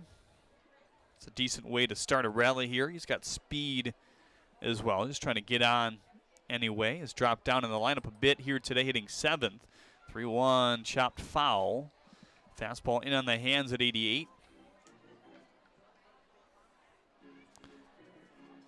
Thank you so much for tuning in here today on Facebook or YouTube. Give us a like on Facebook. Get notified every time we're live on the air. You can subscribe on YouTube. Same type of deal. Many of you have subscribed. We're over 3,700 subscribers to this point as that one bounces foul. And certainly share the broadcast with your relatives, with people you know. Maybe you're watching from out of state. We always like to hear where you're watching from on a nightly basis. A lot of great people that aren't you and I that are behind the scenes that don't get the recognition that they deserve. Our camera people and our directors and producers and graphics people that put everything together. A lot more than it may seem goes into these broadcasts, and we thank everybody else on the crew for all their hard work. Now the full count delivery. Ground ball and through. Really nice at bat there from Wade Weinberger, just finding his pitch, hitting it back at 92 through the gap. And Buddy Dwayne Jr. trying to kickstart a rally again. He had the single that began everything. Him, Keyshawn Lynch, and Tanner Thomas all scored. I know we've talked about it a little bit, not so much here today, but you look at this lineup for the Mammoths. I know they probably won't run maybe as much as the Beavers, scheduled, that is. A lot of these players can go on their own because it's more of a showcase league and there's not a lot of signs distributed maybe until you reach the postseason. First pitch to Dwayne Jr. is a nasty curveball there that ends up near the outer edges, but they've got some speed as well, do the Mammoths. Yeah, and it comes a lot from their outfielders, what we've seen. And I don't know, like you said, how much they're going to utilize as Weinberger goes. Speculate, it'll happen. Boy, it was a dropped ball. It didn't really matter. I don't think he didn't even take a peek back at home like many runners do to just kind of gauge their progress, and he would have been safe by a mile even if there was a throw. This is a tough guy to run on, too. Whit Hughes, we've seen the arm that he has, and he can get it down to second. We saw a runner try to take third, and he can get it down to third in a hurry, too, but Mammoth's showing no fear. Curveball in there, pop bobbled, and everybody's safe. So an error with one out here in the fourth puts runners on first and second, something that this Hoppers team has struggled with. Well, I think right now, one thing the Mammoths hitters are doing a very good job of, ever since the start of the game, really, it started with Nathan Ade, the newcomer, who had a 6-pitch at bat, and a lot of them have made Verbrugge work for the outs that he's gotten. And they've taken him deep. They've fouled some off. Ooh, tough hop. It hit Paz right in the face. Everyone is safe again, but oy, you just hope he's okay. That's unfortunate for Walker Paz. That was a conversation. Josh Hines, the assistant manager to the Beavers, is here in attendance watching tonight. Him, I, and Mitch Akers had, and you were there, Jeremy, as well, about the infield here. And the dirt can tend to cause some strange bounces, and the infield grass, too. It's a short grass, but there are patches that can cause that ball to either die or kind of take a weird hop, and that seemed to be the case right there. So the base is juiced, which is one out here in the fourth. And the corner infielders coming in, Burke and Paz, just on the edges of the grass. Fastball inside. Called the ball 1-0. I'd be scared to see Nick Caruso here at the plate right now. We're waiting on him to get his first home run of the season, and he was cranking balls in BP as well. Bases loaded, only one out. Guy who can very easily get this ball into the outfield and get an RBI going. Take a look at the shadows. They've kind of encompassed the whole infield. Just the second baseman, Lopez Rios, kind of in the sun. The outfielder is just, with the exception of the left fielder, is still in that sun-soaked day. Here's a can of corn, but it's going to reach into the stands as everybody looks at each other and like, you got it. No, you got it. I don't want that to hit me. That's going to bounce off a seat. That's what you come to a baseball game, you better be ready to get a souvenir. 2-1 on Nick Caruso. 4 runs off 6 hits and 1 error for the Diamond Hoppers. 3 runs off 5 hits and no errors for the Mammoths thus far. Corner infielders are still in. Middle of the infield looking for that double play, which could end this inning. Walk, error, or start, check that. Single, error, single. And now a 3-1 count on Nick Caruso with no room at the end here. And Verbrugge's certainly going to be trying to get that double play. He's behind 3-1. He's got to go low in the zone, though. Popped him up. It will reach the outfield, so no infield fly rule there as Porter bails Pup at the last second, makes the catch and keeps everybody where they are. Verbrugge got kind of lucky there. Caruso just got a little bit under one, probably because he was expecting Verbrugge to have to stay low, try to force that ground ball into a double play.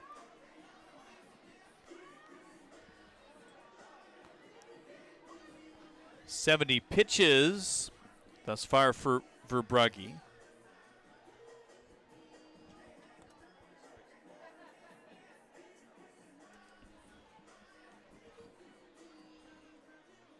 We only expect Verbrugge to get about 85, so if he can get out of this inning here with Tanner Thomas being the last batter, that would mean he can likely come out for the 5th, and maybe they'll stretch that 85 to a 90-95, depending on how that 5th inning goes.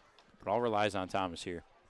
Thomas looks at the ball outside, so you have Weinberger on third, Dwayne Jr. at second, Keyshawn Lynch at first, all good speed. Out on the base pass right now with 2 outs. Yeah, I think any single here might score at least 2. Curveball in the dirt, drifting fairly far as Weinberger. He just wanted to get a good look at where that one was heading, but Hughes did a good job of just keeping it out in front there. Thomas might have given him a little misinformation, too. He waved him home at first. Might have expected that ball to squirt a little bit further past Hughes than it did. Weinberger, a good job communicating with his teammate, paying attention to the signs and going back. Now the 2-0. Fastball away. He has lost a bit of velocity here in the fourth inning. He's 88 now. Consistent 90-91 in the first few innings when he was rolling.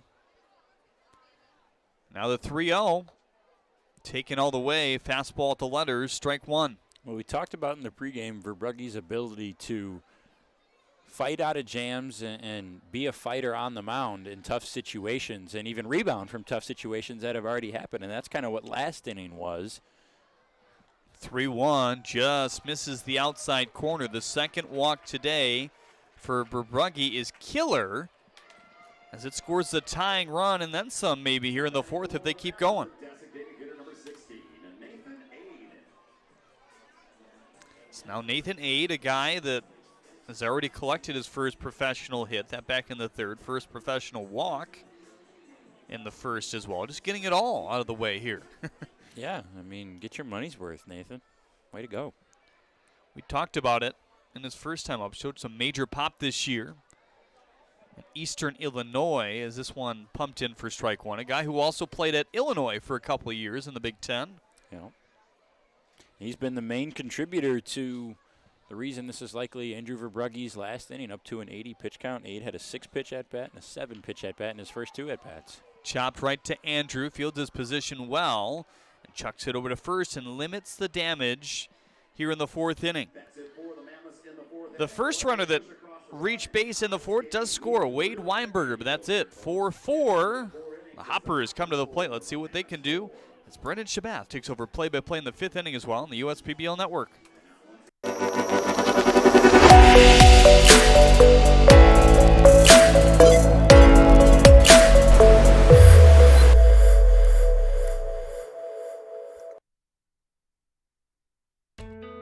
As your neighbor who works at Ascension, Michigan, and a cardiologist who's practiced for more than 20 years, I'm going to keep asking, how are you feeling today? Your care can't wait. Getting care sooner can mean catching things before they get worse. At Ascension, Michigan, our ERs and our hospitals and other sites of care are maintaining strict precautions for your safety. Studies have shown that people will get care sooner if they're encouraged by their doctors, family, and friends.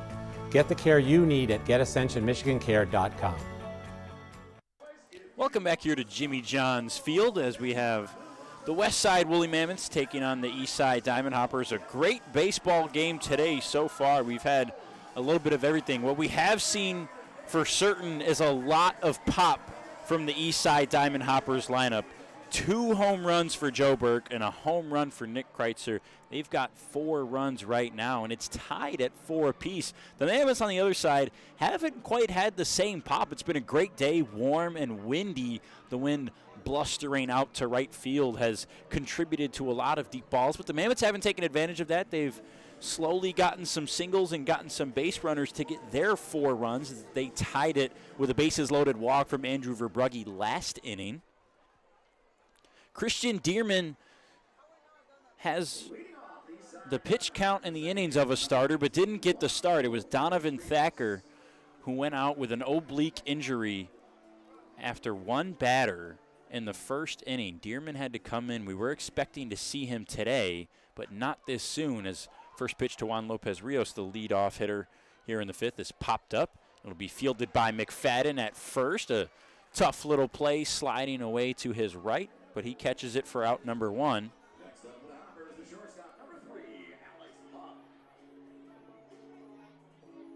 So that'll bring up the number 2 hitter, Alex Pup, a fly out and a single and a run scored so far today in 2 at-bats. Pup has been fantastic to start this year. 8 for 14 right now. A walk, only 2 strikeouts, and a stolen base to his name.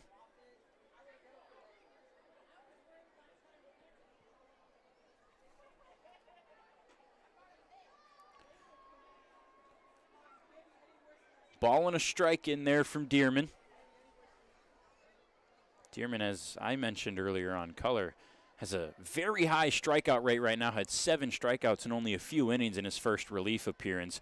The strikeout rate is up to 18 right now, but that's interesting, 18 strikeouts per 9, because with the Savannah Bananas, Dearman in a full season had a strikeout rate of 14 per 9. So he will get a lot of guys to strike out. Struggled a little bit today in the cold start that he had, as we mentioned, coming in early in the first for Donovan Thacker. 3 home runs deposited onto Dearman's resume today. The 3-1 is outside, and he walks Alex Pup for the first base runner of the 5th.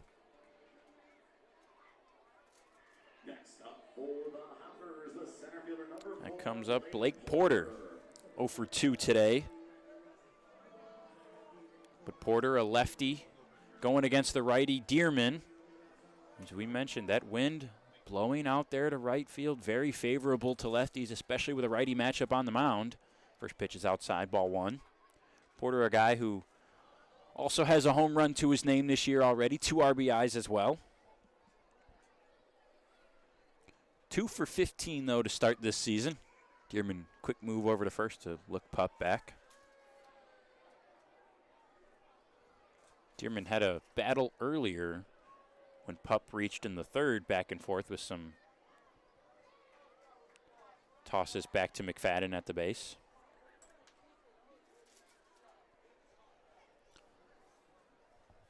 The 1-1 to Porter. Off the bat and through the infield to right. Pup rounding second. He will be held there as Vaughn Jr. quickly gets it in. So a walk and a single puts 2 on with 1 out for Joe Burke. And that's a dangerous guy to bring up, because here's how Burke's first 2 at-bats go. Home run to left, home run to left. 3 RBIs already to Burke's name today. First home run in the 2nd was a solo shot. His 2nd home run the next inning in the 3rd was a 2-run homer to left center as Dearman goes inside. Burke backs away for ball 1.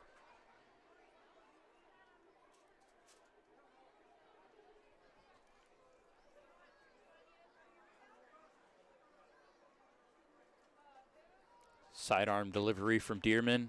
Outside, 2-0. Burke came into this game just 2 for 15 on the season with only 1 RBI to his name. More strikeouts than walks, and he is more than improved today. Does he owe you lunch tomorrow? He might. I was high on Joe Burke, and I said, watch out, he's going to get a home run soon. I didn't quite have the guts to say today. And now, 3 at-bats, 3 on bases for Joe Burke. He reaches by a walk, the 2nd walk of the inning for Christian Dearman. That will load the bases for Sean Lawler. How about that? Back-to-back innings, loading the bases, and we knew it would probably be a plentiful day offensively, but maybe a little bit surprised by some of the walks we have seen lately. First pitch way outside in that right-handed batter's box to the lefty Lawler. So again, another lefty steps up this inning as Porter reached on a ground ball to right. He's the runner at 2nd right now. Pup at 3rd and Burke over at 1st. And now Nick Caruso, after some struggles from Dearman, will head out to the mound. That's 6 straight balls that he's thrown. It was a 4-pitch walk to Burke.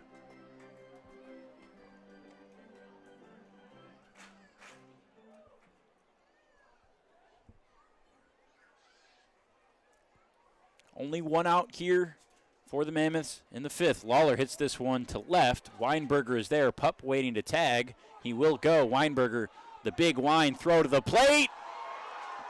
Got him at home. What a dart from Wade Weinberger.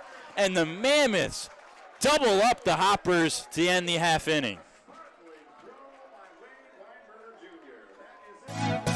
Dunham Sports is a proud partner of the USPBL. Left a clutch dart and no damage after the Hoppers load the bases. We head to the bottom of the 5th with the Westside Woolly Mammoths here from Jimmy John's Field on the USPBL Network. Dunham Sports is a proud partner of the USPBL. Big names, low prices, delivering value since 1937. At Fifth Third Bank, we're working hard to make banking a Fifth Third better, which means we put 166.7% into everything we do. I think you can only give 110%. Well, with free checking, fraud protection services, and an automatic savings tool to help you quickly reach your goals, 166.7% is possible. Oh, wait till my 8th graders hear about this. They're gonna be like, it's not possible. Well, yes it is. This is banking, a Fifth Third better. Welcome back to Jimmy John's Field here on the USPBL Network. A pitching change for the Eastside Diamond Hoppers. As we expected, Andrew Verbrugge's day is done. It's Lenny Guizdala, the lefty from Bay City, Michigan, 25 years old, spent 4 seasons at Northwood in the GLIAC. Some of you may be familiar with that, some of the local Michigan schools in the GLIAC. So far, just 1 game, 1 start. He suffered the loss in that game here this season. Has an ERA of 6, 3 innings pitched, 4 runs. Only 2 of them earned, 3 walks and 2 Ks for Guizdala.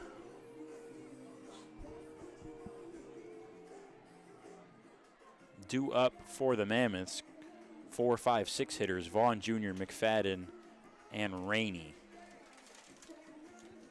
What a way the Mammoths got out of the top of the 5th. The fly out to Weinberger from Lawler, and then the absolute stripe to home plate. Caruso was waiting there to throw out Pup, and that got the Mammoths out of the inning.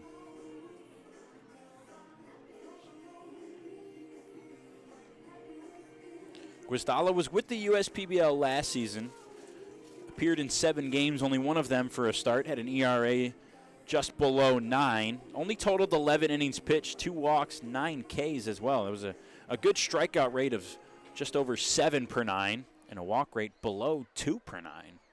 If he can keep those numbers up with more innings here, he will be more than happy. A guy who the Hoppers want to get more innings, and it's just about getting more games. And we're getting to the regular schedule here in the USPBL, where it will be Thursday, Friday, Saturday, Sunday games every week, with Saturdays being the doubleheaders and a few non-public games Monday, Tuesday, Wednesday in between.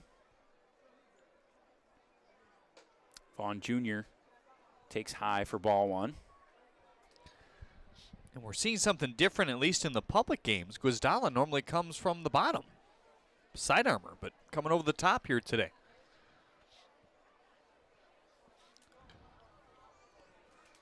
Making that adjustment that we haven't seen before as he gets Vaughn to foul off for strike 1.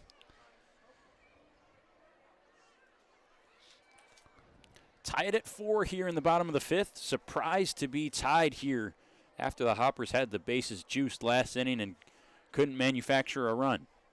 The 1-1 to Vaughn Jr. Inside for ball 2.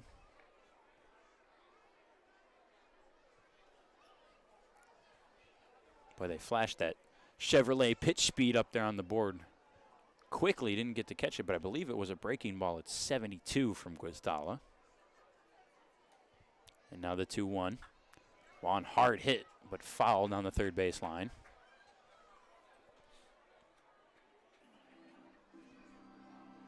Spoke with Neil Rule a couple innings ago, talked about Greg Vaughn Jr. off air, and he asked, is that Greg Vaughn's son? And we said, yeah. And he said, I could see it in the swing. His dad, Greg Vaughn, who had an illustrious MLB career.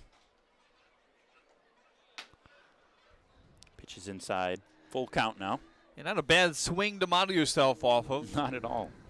Nearly 400 home runs in the bigs. Vaughn Jr. hailing from Sacramento, California. Payoff pitch is fouled away. Taylor Jellikowski didn't quite have the hand-eye coordination to grab that one. It's not that far removed from playing now. Come on now, Jelly. I was about to say, sure looks like it. I couldn't do it, but 3-2. Fouled away again.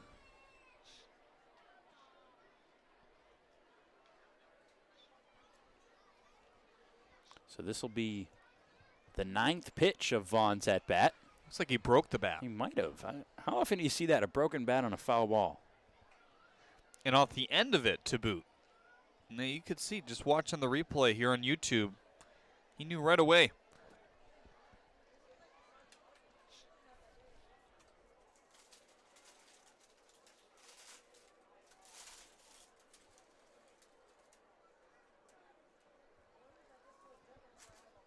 Three-two again. Did he tip it? I believe he did. Heard something. So now a double-digit pitches at bat for Greg Vaughn Jr. Checking in with some of the YouTube comments. As Diane Burke says, I see you, Joe Burke. Burke's had a fantastic day. 2 for 2 with a walk as well, and that 2 for 2 doesn't quite say it all. 2 for 2 with 2 home runs.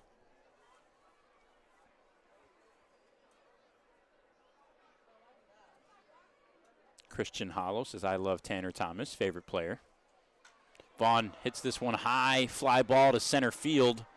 Going back is Porter at the track, just a few feet short.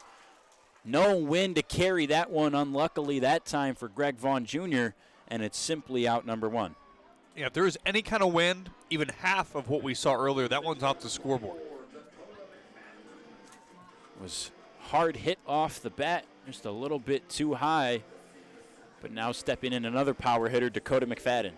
0 for 2 today, though. Strikeout, ground out back in the 2nd and 3rd innings. I spoke with McFadden pregame because I saw him here on Monday, and he was in the stands. We've talked about some of these players who work here on their off days. McFadden was here in the stands with a little notebook taking notes on the teams at hand, which that was the Beavers and the Diamond Hoppers. And I asked him what he was doing there, and he said he was just trying to work on pitcher tendencies and try to get better with every at-bat as he laces this one to left field. Thought about going for 2, will be held up at first. So it's a single for Dakota McFadden. He said, you know, I asked him, does that work for you? I mean, looking at your numbers, some guy we talked about, 36 home runs, almost 200 RBIs, and 2 college seasons and a season in the Pecos League before getting here. And he said, you know, a blind squirrel finds a nut every once in a while, but it seems like it does. He says he not only does that on his off days, he's done it ever since high school, taking notes on his off days on opposing pitchers, but he also goes back to the dugout and does it after every at-bat. And it looks like maybe after the first 2 it worked today. Strikeout, ground out, and now a single here in the 5th. You've seen a few more guys in the big leagues do that in the last 10 years. J.D. Martinez, of course, started doing that here in Detroit. Often see the camera shots of his notebook and on the back of the dugout. Yep. Good result or bad result, just recording what he saw.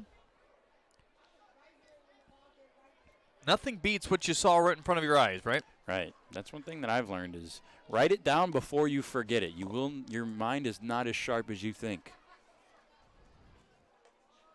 And that trend has gone into other sports, too, as Gunnar Rainey looks at first strike. Count is even at 1 apiece. I believe it was Max Homa, who I saw a story on in the PGA Tour, who says he has tracked every single shot in his career he has ever hit since he was 15 years old. And he tracks where he was aiming, where it missed, how far off. So maybe he might hit a good shot that's a foot from the pin, but maybe he was aiming, 10 yards left on the left side of the green, so that's a 10-yard miss to the right. And that gives him a lot of data to go off of and record it that way. That'll end up in a museum someday, probably. That's a guy who certainly might have some earnings, as this one's hard hit to left field again by Gunnar Rainey. Sean Lawler's busy over there, and that one gets under his glove. McFadden's going to go for 3. He's going to get in there standing up over to second. Rainey dives in for a 1-out double. Now 2 on with 1 out to bring up Wade Weinberger Jr. And you could see McFadden kind of in between whether he was going or not, but kind of hopped over the second base bag, realized that it was bobbled, and got to third. So the double for Rainey now puts 2 on with only 1 out for Lenny Guizdala in his first inning of work. Weinberger, as we mentioned, had that Sports Center top 10 worthy dart from left field to throw out Alex Pupp at home and save a run and get out of the inning in the top of the 5th for the Mammoths. See what he can do here with 2 in scoring position. 1 for 2 today. Single and a run scored last inning. Struck out his first time up in the second. Initial offering is cut on and missed.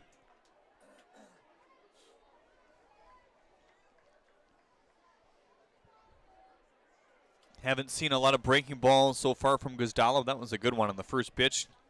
Got him guessing, no. This one's hit hard down the right field line. Home run distance, but foul. That one's over on the kids' wiffle ball field. That's not a wiffle ball, kids. Don't hit that one. Yeah, that'll break the We'll have plastic to buy a new bat. bat. So Weinberger quickly behind 0-2. Guzdala trying to get out of a jam here. That one's way outside. Ball squirts away from Hughes, but all the runners will stay. 1-2.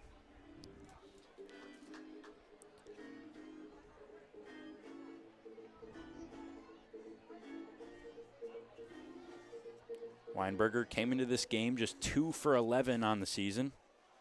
A walk and 2 strikeouts. Hard hit to right. Going back is Griffin Schneider, back at the track, at the wall, and into the berm. Weinberger Jr., a dart to end the 5th, and a home run to put 3 up on the board for the Mammoths in the bottom of the 5th. Well, we've talked about all the power he had in his college career. You look at all those guys giving him the helmet tap. I don't know if you saw it on the camera, but Gunnar Rady kind of bowing to him. We are not worthy for that power over the berm in right center field. That's the hot spot to be here tonight. And a great night, great place to watch the fireworks as well. But here come the Mammoths. Well, Greg Vaughn Jr. might be a little bit jealous because the wind picked up there for Weinberger. Vaughn Jr. led off this inning and was about 2 feet short of a home run out there in left center on an at-bat that had no wind. And now it's kind of died back down. As Buddy Dwayne steps in, trying to follow that up. Dwayne singled in the 3rd and scored, and then reached on an error in the 4th. Now back up to bat for the 3rd straight inning. Hoppers have already sent 4 to the plate. Dwayne the 5th with only 1 out, and he's quickly ahead 3-0. Boy, what a 5th inning for Weinberger, huh? So a 4-pitch walk to Buddy Dwayne, and the inning continues for the Mammoths.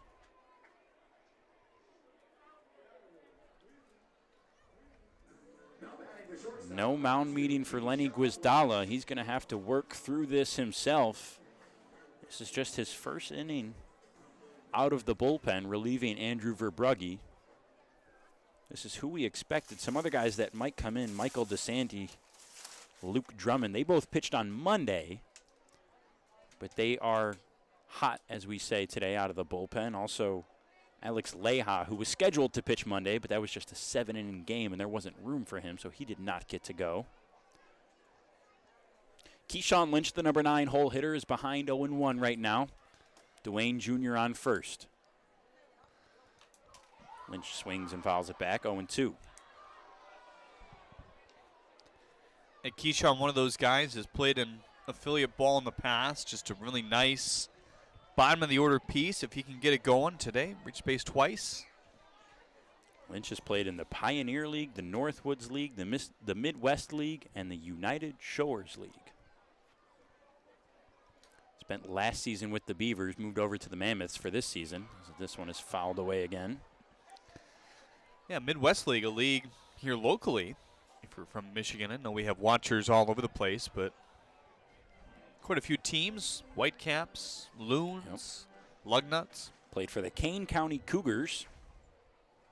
Yeah, they are since not affiliated. They're in one of the independent leagues.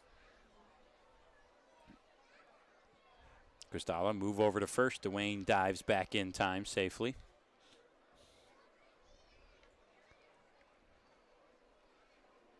Still here in the bottom of the 5th, the 3-run shot from Weinberger Jr. makes it a 7-4 Mammoths lead. Dwayne goes. Hughes the throw down to second. Did not get there. And a stolen base for Buddy Dwayne Jr. Both of these teams have been pretty aggressive here today in the base pass. We've seen a lot of runners in motion, but it feels like every time they foul it off. We've seen that a lot this season here at Jimmy John's Field. The 1-2, that last pitch was a ball, and Lynch is caught looking at a strike. Inside edge on the black. Lynch didn't like it at all. Nonetheless, the second out of the inning as Guazdala gets his first strikeout of the day. And flips the order over to Nick Caruso, the catcher. Yeah, watched a replay, maybe a tad bit high. You never like as a batter when the catcher drops the ball. Usually doesn't get you a lot of strike calls, but Caruso's 0 for 3, chops this one to Puppet short. Deep throw in the hole to first to a stretching Burke, and he got him. Alex Pupp, a nice throw there to stop the bleeding for the Eastside Diamond Hoppers. They'll be up on the other side as we head to the 6th from Jimmy John's Field on the USPBL Network.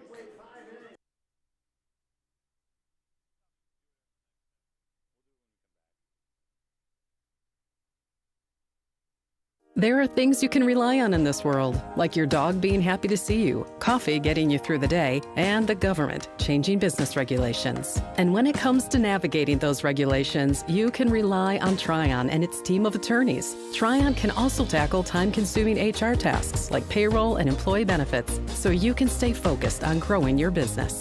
With Tryon, you don't have to grow it alone. Visit RelyOnTryon.com. You can always rely on Tryon. Back here for USPBL baseball at Jimmy John's Field in downtown Utica. And when it's time for baseball, it's time for beer. Two Hearted Ale has been named the #1 beer in America for the past 4 years by members of the American Homebrewers Association. Play ball with the best. Two Hearted Ale, the iconic American IPA from Bell's Brewery, Comstock, Michigan. Please drink responsibly. And we're here in the top of the 6th as Christian Dearman's day is not done. He comes back out for another inning of work. Got out of the jam courtesy of his teammate and the big hitter from the last inning, Wade Weinberger Jr. Not an easy situation to be in here, having to come in literally on spot duty as Thacker grabbed his oblique in the first inning after throwing just 3 pitches, but one of those ones where even if you give up some runs early, you might have to eke it out and throw some for your team, and he's done just that. Well, we already have seen someone on this Mammoths team do that once this year. That's Coleman Murphy. He had a 7-run 7th inning against the Utica Unicorns. That was the top of the 7th, which was the last inning of that game on Sunday before Memorial Day. And he had to just wear it on his sleeve. So it'll be Kreitzer, Hughes, and Paz, 6, 7, 8 hitters due up for the Diamond Hoppers. The Mammoths do play again on Sunday. It is a 3-day week in terms of games here in the USPBL, so keep that in mind in terms of what they might do with their pitching staff. We've already told you that Vasquez is down. Hancock is healthy. They'll also have Bo Atkins at their disposal beginning tomorrow, as will the Hoppers having Jacob Wazinski. Atkins and Wasinski, both each of those newcomers that we talked about. The Hoppers play the Beavers tomorrow. We are expecting to see Wasinski back up starter Carson Ferry. We've heard a lot of good things just Hoppers. from the different people we've talked to about Wazinski. Yep. Kreitzer hits this one hard to right. Going back and gone. Another home run today, Jeremy. We talked about it. It's just one of those days over the head of Greg Vaughn Jr. And Kreitzer has his second of the day as well. Well, the wind definitely going again, but didn't even look like he put a very hard swing on it. It was a splitter that wasn't going very fast, but kind of looped it up in the air, got enough behind it, and before you know it, he's got his second home run this year. Wow, two guys who couldn't have needed it more. Joe Burke and Nick Kreitzer each have 2 home run days right now. And Jeremy, if I told you that at the start of this broadcast, would you have guessed that the Hoppers would be down by 2 runs right now? No. So that cuts into the deficit a little bit, 7-5 now. I would have told you that gets their offense going, and it certainly has, but just haven't been able to keep the runs off the board lately. Hughes pops this one up after looking at a ball. Caruso catches it underhand. Little basket catch on the third base line. Him and Dwayne Jr. will share a few words. They can smile now because it was caught. If it was not caught, they'd probably be frowning. But and Jeremy, I said to you, back to our last topic, off air, the day Joe Burke gets his first home run will be the day the Diamond Hoppers get their first win. Well, Burke's got his first and his second. So I don't know if that's the caveat to what I said, but we've got a great ball game here today so far. You're not supposed to tell them that part now, you know. Yeah. It was a long time ago. Nobody remembers. Paz, hard hit to second. Rainey can't make the grab as it squirts over his glove on a one hop, so a 1-out single for Walker Paz. Yeah, definitely one of the most active games I think we have seen in the league. We've seen some one-sided offensive showings, but this is, across the board probably the best we've seen thus far. So far, through 5.5 innings, it's 5 runs, 9 hits, 2 errors for the Diamond Hoppers, and 7 runs, 8 hits, no errors for the Woolly Mammoths. And it looks like Christian Dearman's day is done after the single from Walker Paz, so we'll have a Jimmy John's pitching change when we come back. It's 7-5. Mammoths lead the Hoppers here on the USPBL Network. Slide into a new home. Work with a local mortgage pro who works for you. Get a cheaper, faster, easier home loan. Find a mortgage broker near you today at findamortgagebroker.com. You hear about the promo that Jimmy's John's got going on? 5 off 20? How they pulling it off? Magic? You got David's Copperfields in there? Show yourself, Copperfields! Jimmy John's. $5 off orders of 20 or more.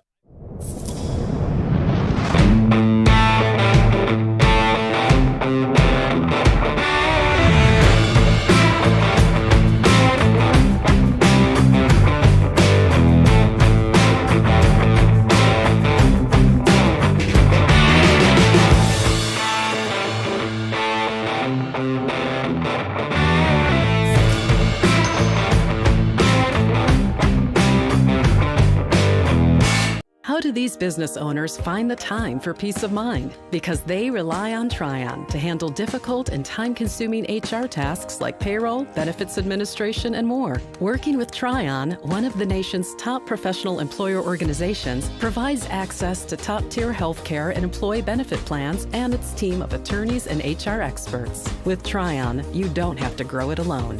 Visit RelyOnTryon.com. You can always rely on Tryon. A Jimmy John's pitching change as we do some dances here at Jimmy John's Field. A fun day so far. D'Anthony Beckman takes over for Christian Dearman. Beckman, a lefty from St. Paul, Minnesota, 24 years old. Spent a season at Arkansas Tech and then a season in the Northwoods League with the Great Lakes Resorters. 8 games, none of them starts in that college season. Had an ERA just below 10. Only threw for 5 2/3 innings, though. Yeah, the Resorters were one of those pod-like situations up in Traverse City. Beach bums normally play up there in a really nice area. I haven't been up there to vacation or anything, but anyway, the COVID year, a lot of them getting together. They developed 2 other teams. It was the Resorters, and I can't remember the third team besides the Beach Bums. But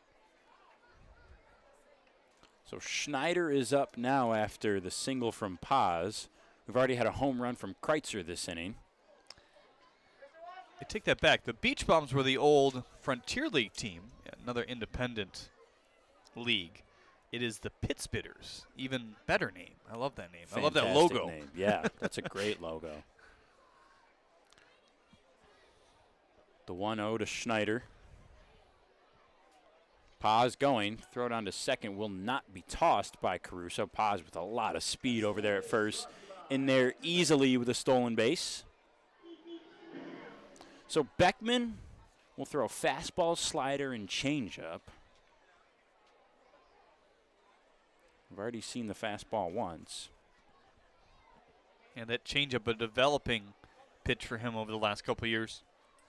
Paz with that stolen base is his first of the year, also his first attempt. He's been one of those guys that's gotten unlucky when he's gone on a pitch and it's been fouled back. Dearman tossed Paz back to first quite a bit today. But now he gets in scoring position with just one out for Schneider, who's facing 2 balls and 1 strike. Beckman looks at Paz at second. Now the lefty delivers. Breaking ball, it's a slider on the outside, 3-1. And just not finding the feel for that one, it looks like early on, maybe releasing a bit too early. That's what it looked like there. So with a 2-run ball game, this is anybody's ball game. We've seen so much power today, so many base runners. It's been an abundance of offense. The 3-1 cut on and fouled back by Schneider. That's off the noggin of Caruso. Boy, is he taking a beating today. One off the arm, it looked like. He's already, got the nagging tenderness in his throwing arm. Why he was off from catcher duties on Monday. And now that luxury is not necessarily there because of Trenton Power moving on to the Chicago Dogs. He now teams up with former USPBA player A.J. Coleman as well in the American Association. Their emergency catcher is Gunnar Rainey now, but I think they want to mostly roll with Caruso. Rainey's busy over at second for the time being. Payoff pitch to Snyder. Paz faked like he was going to go. That pitch is just outside. And Beckman starts his day off with a walk to Griffin Schneider. Yeah, you could tell DeAnthony was hoping he could coax that one just a couple more inches on the black and into the zone, but not the case as the first couple base runners reach after the first out was recorded. A leadoff home run by Kreitzer. And now we get the top of the order with Juan Lopez Rios.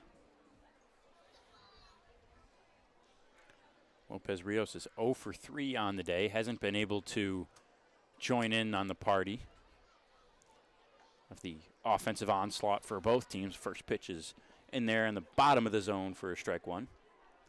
Yeah, slow start for Lopez Rios, but a guy that you like at the top of the order. Hit over 300 in about a month's worth of games before he got hurt last year.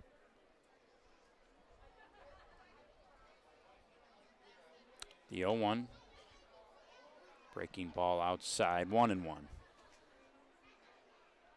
Yeah, still doesn't just seem like Beckman has that feel early going for that slider. It's become kind of a chilly night as we feel the breeze blow into the booth now.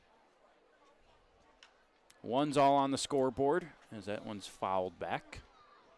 Not saying that's the only reason why he doesn't have the best feel, but could contribute to it. Started a pretty warm day, 79 degrees the high. We're about 76 degrees at first pitch.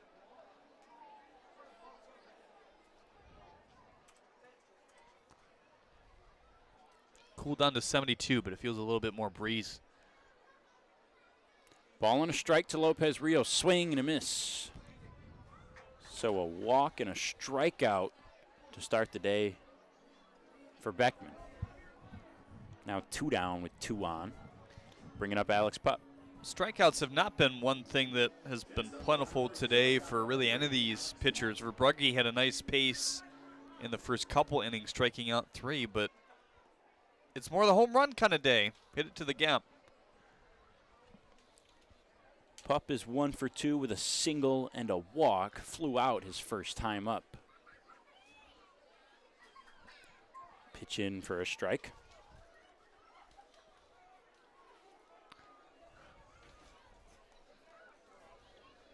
Pupp, no RBIs yet on the year. Chance to get his first. Has only walked once, struck out twice before today.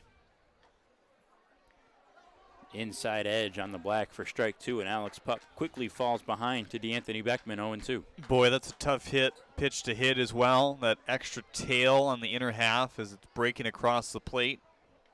I think Pupp thought that was a ball in the end.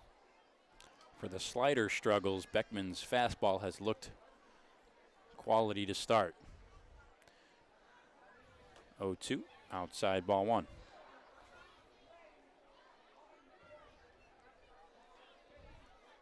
Checking in on the base paths. Paz at second, Schneider at first. Paz reached on a single and a stolen base. Schneider, virtue of a walk. Then the strikeout to Lopez Rios leaves us here. Pup with 2 on and 2 out. Just staying alive, following that one back to the screen.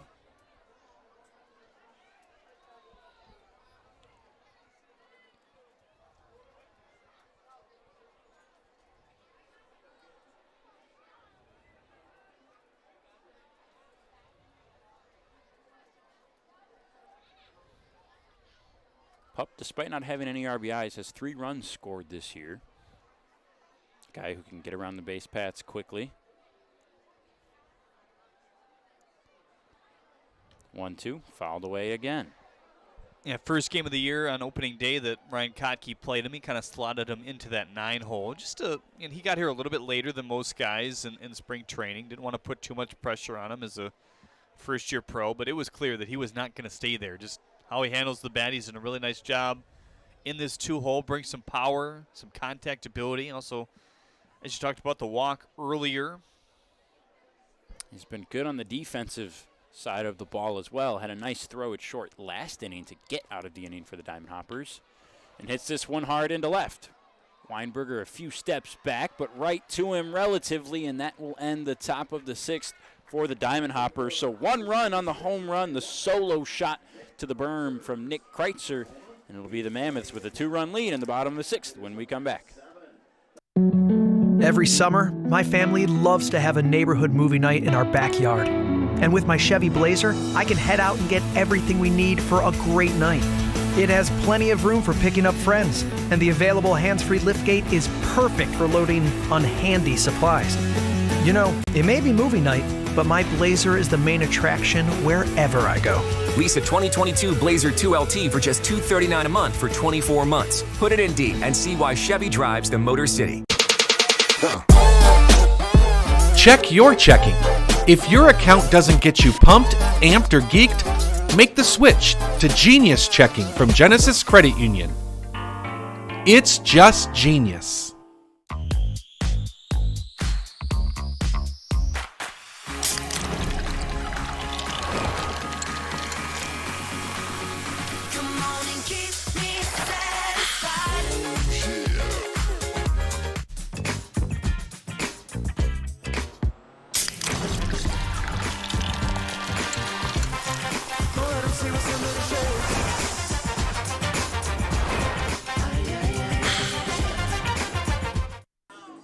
T-shirts galore being tossed out here in between half innings on Meet the Mammoths night. It's also Fireworks Friday here at Jimmy John's Field. Every Friday, fireworks after the game. Another incentive to bring the family down, bring the cousins, the aunts, the uncles, the grandma, grandpa, godfather, godmother, anybody.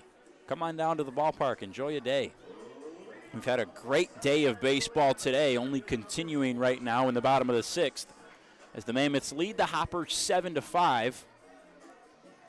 3-run shot last inning from Wade Weinberger Jr. put the Mammoths ahead, untied this ball game at 4. Kreitzer had a solo shot last inning for the Hoppers to make it 7-5. Tanner Thomas quickly grounding this one to second. Lopez Rios Fields flipped to first, out number 1. 2, 3, 4 hitters, Thomas, Ade, and Vaughn Jr. due up.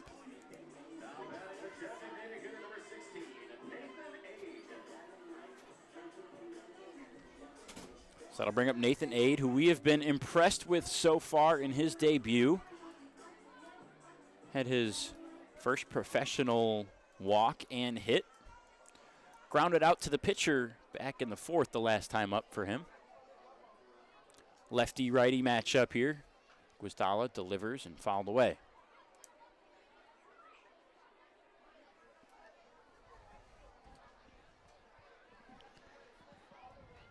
Ade hails from Brookfield, Wisconsin. Just 23 years old, on the younger side of the spectrum here in the USPBL.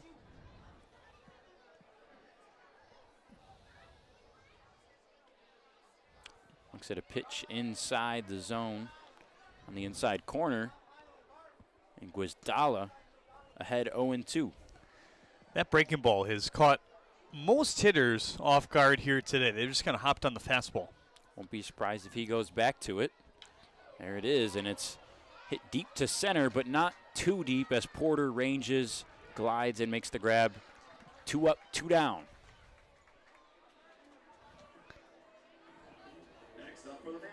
Good debut for Ade, though.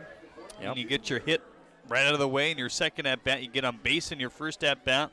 Get you some confidence. That's always something to watch with, the guys who come straight from college. What's that confidence going to be like? Obviously, there's some jitters that happen. But get that first professional hit out of the way as quick as you can and, show what you got. That's all that they can ask for here at this level. Move on from there. That's been an early theme to this season with some of the new college guys making their pro debuts, is trying to get over that hump and just settle in and get into a routine, a rhythm. Vaughn Jr. ahead 2-0, batting with a little bit more wind this time than he had last time up, and this much wind might have carried that last deep fly out to center over the field, as Vaughn doesn't like that called strike for strike number 1. And that's what's kind of made that breaking ball effective today. He's located it on the corners low. This one's high, and Vaughn hits it deep to left, sliding over his Lawler at the track. It looked like it was further off the bat than it was. So it's 3 up and 3 down. A good inning for Guizdala. A couple contact, but nothing too dangerous. And we'll head to the bottom of the 7th. Jeremy Otto takes the reins when we come back on the US PBL Network. Every summer, my family loves to have a neighborhood movie night in our backyard. And with my Chevy Blazer, I can head out and get everything we need for a great night. It has plenty of room for picking up friends, and the available hands-free liftgate is perfect for loading unhandy supplies. It may be movie night, but my Blazer is the main attraction wherever I go. Lease a 2022 Blazer 2LT for just $239 a month for 24 months. Put it in D and see why Chevy drives the Motor City. We build roads, bridges, wind farms and pipelines, schools to skyscrapers. Our members create monuments. We operate. We're the operators and mechanics behind the advanced heavy machines that move Michigan forward. We maintain boilers and HVAC. Our members run the complex heating and cooling systems that we all depend on. Our training is second to none, and safety is our priority. We are Operating Engineers 324, and we keep Michigan running. There's Woolley getting into the Shake It Off dance here. A later inning tradition at Jimmy John's Field. Jeremy Otto back alongside Brendan Shabath here today to bring you the call. And there's the Hoppers mascot Ribby on the other end as well. Couldn't be me. Couldn't be me out there. No? Like I said, I'll show off my dance moves. To T-Swizz, though, I don't think so.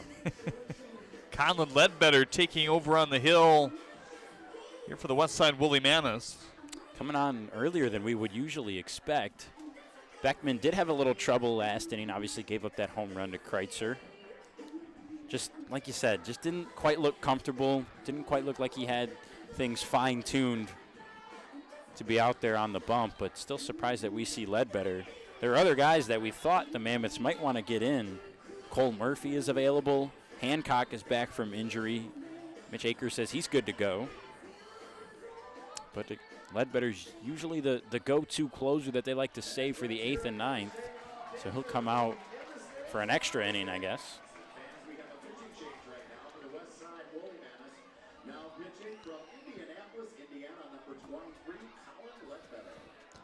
It is definitely a little bit earlier than we're used to seeing Ledbetter, but we've seen this trend in baseball more and more over the years. Throw your best arm, especially in important games, you know. And is this a tactical move? I don't know at this point in the season in the USPBL. I mean, we've talked about it before. You know, they want to make sure they get certain guys in at certain moments. It is a 7-5 lead for the Mammoths, so they do want to preserve it. But I think also, you know, I think people are realizing that, hey, we've got this really good guy who can come in for 3 outs. Let's see if he can do it for 6. Line drive to right. Vaughn Jr. is there for the first out.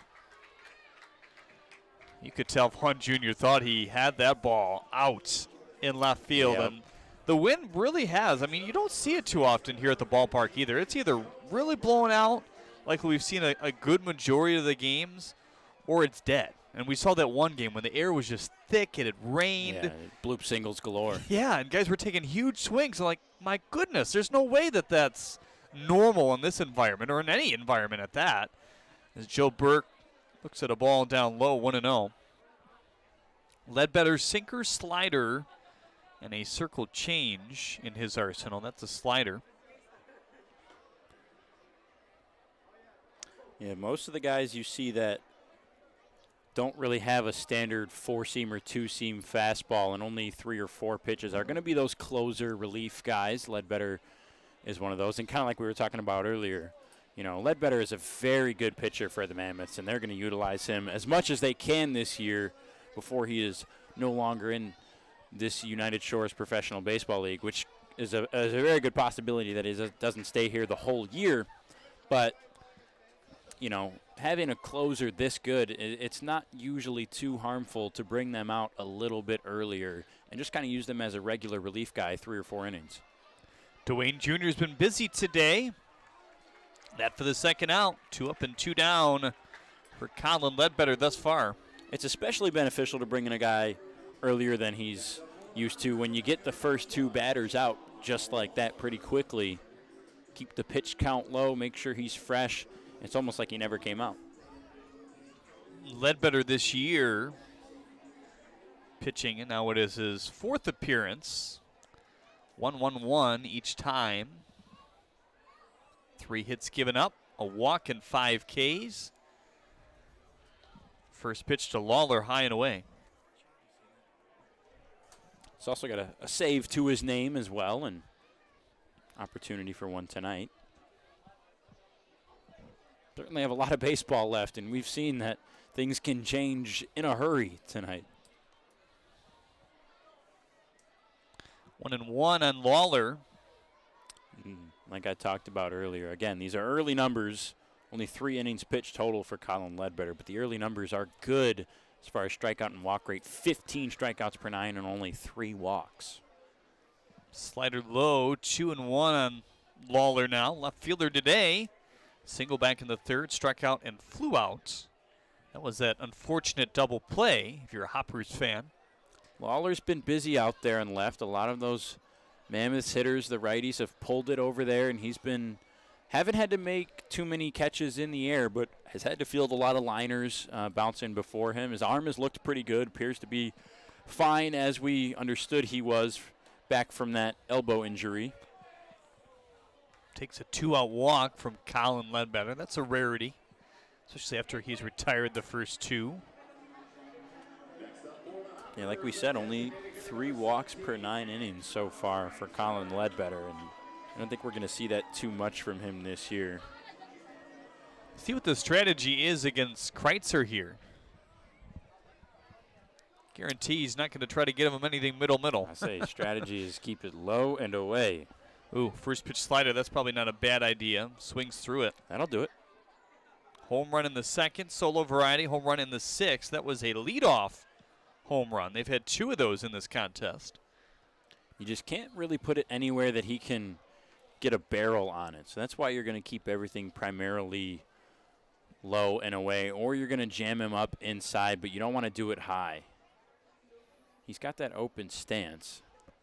And Kreitzer is someone who is late time granted to Kreitzer, and you could see Ledbetter was flustered that was given to him. Thought he had a good pitch that he might get Kreitzer to bite on. But yeah, Kreitzer is someone who is not a stranger to going the opposite way either. We've seen that a few times in batting practice.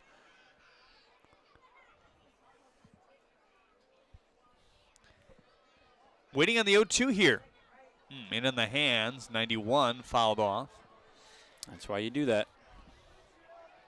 First time he's pitched him inside has kind of gone away. I'm just trying to change it up. As long as you can mix your locations, high and low, in and out, keep the hitter off balance. It's going to be a lot tougher for them to identify that pitch. Slider in there for strike 3. Ledbetter strikes out his first batter. It's a big one who's surrendered 2 home runs today. Nothing becomes the 2-out walk here in the 7th inning.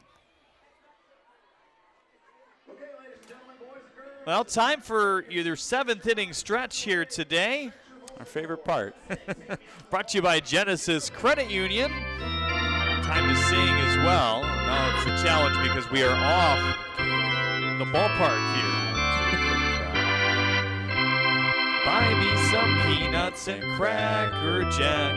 I don't care if I never get back, for it's root for the home team. If they don't win, it's a shame. For it's 1, 2, 3 strikes, you're out at the old ball game. 7th inning stretch brought to you by Genesis Credit Union here in the USPBL Network. Type 1, stick around.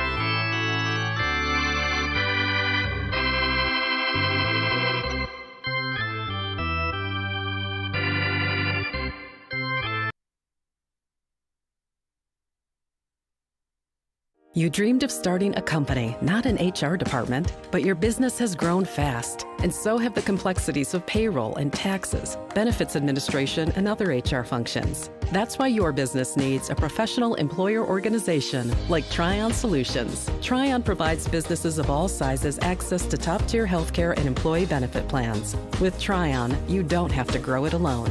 Visit RelyOnTryon.com. You can always rely on Tryon.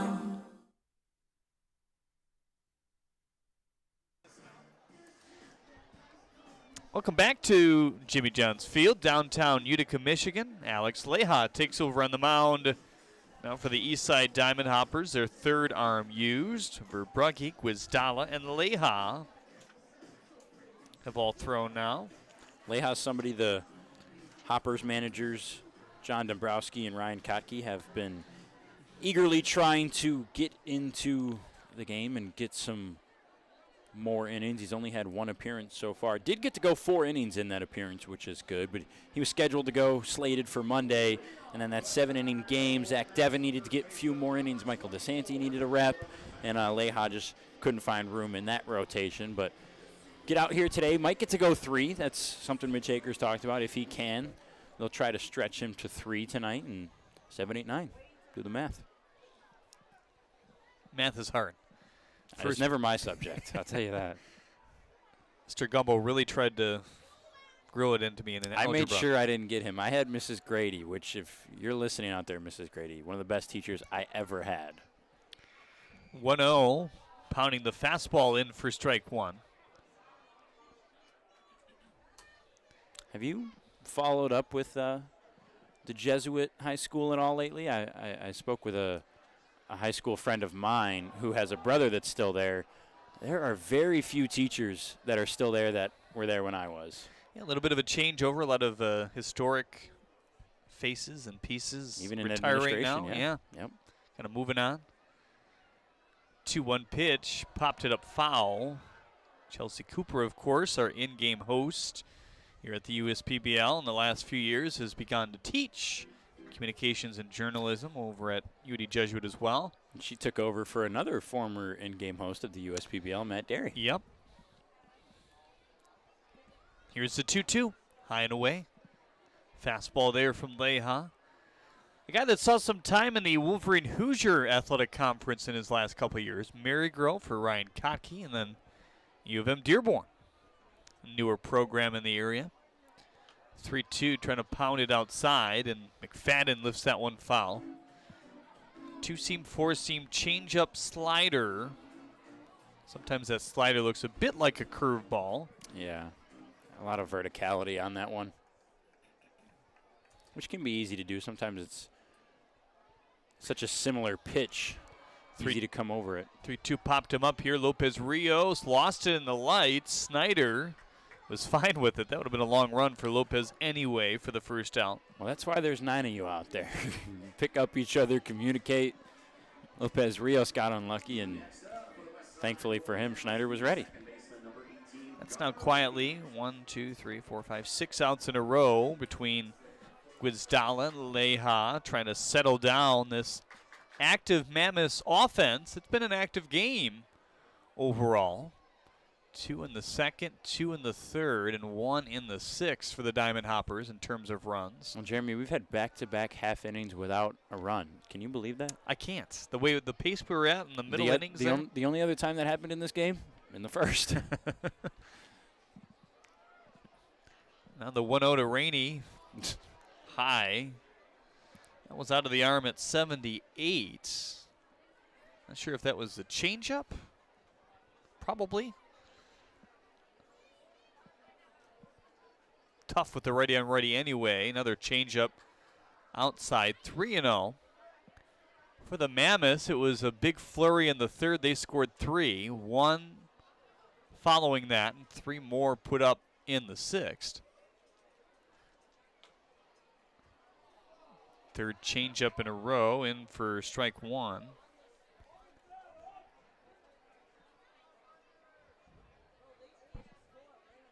Lehal works fairly quickly. 3-1 pitch, pop foul. And again, we've talked about the pitch clock and the batter clock, if you want to call it that. It's 9 seconds for the batter to jump back in the box for the most part, and 15 seconds with no runners on base for a pitcher, 20 with runners on. They haven't policed it that tightly yet. Want to get these guys used to it. Yeah, I'm waiting for that first time to see when we're going to see it put in place and have someone be penalized for a violation. Keeping it on the field, the umpires are keeping it. There's no clock inside the ballpark. Here comes Wayne Weinberger Jr. He ran into one he loved. Back in the 5th inning, a productive inning, as we talked about for the Mammoths, scoring 3 runs. They sent 7 men to the plate. His first professional home run, a 3-run bomb, driving in McFadden, Rainey, and himself. The wind is blowing slightly to right center. First pitch fastball in the hands as he whiffs it foul.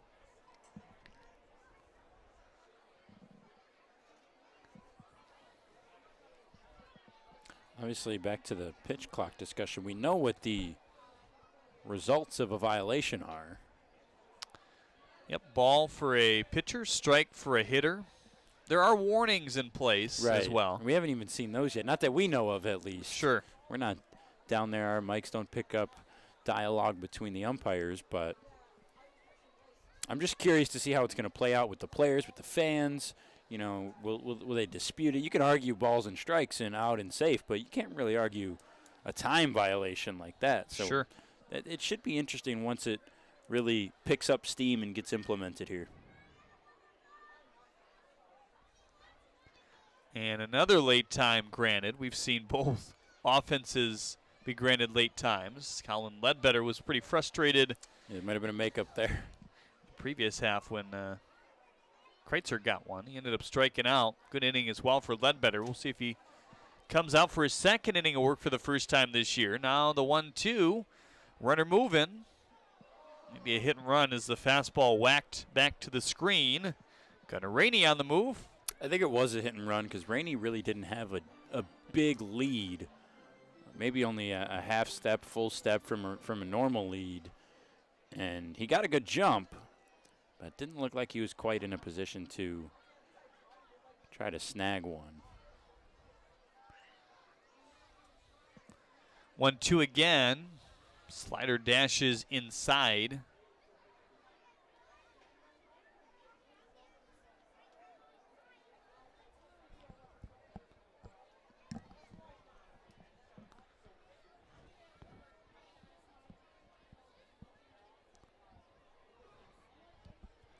The 2-2.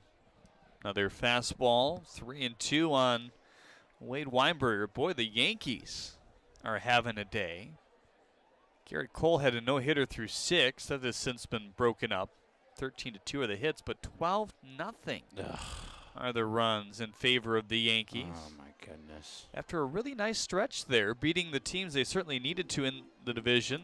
7 of the last 9. Yeah, 4 out of 5 in a rare 5-game series in the big leagues against the Twins. That's a pretty good Twins team. I mean, the pitching is solid as well. Yeah, you just hope that 12-0 doesn't ruin the rest of the series for the Tigers. I think you can call it a success if you can at least take one from the Bronx Bombers, who have had no trouble with the dead end ball at all this year. 7-run 5th inning for the Yankees. Wow. And the ballpark certainly helps. It's not the You think? the biggest of parks in the MLB, but I think it might have something to do with those records. They got guys now who can contend for some of the home run records in the MLB.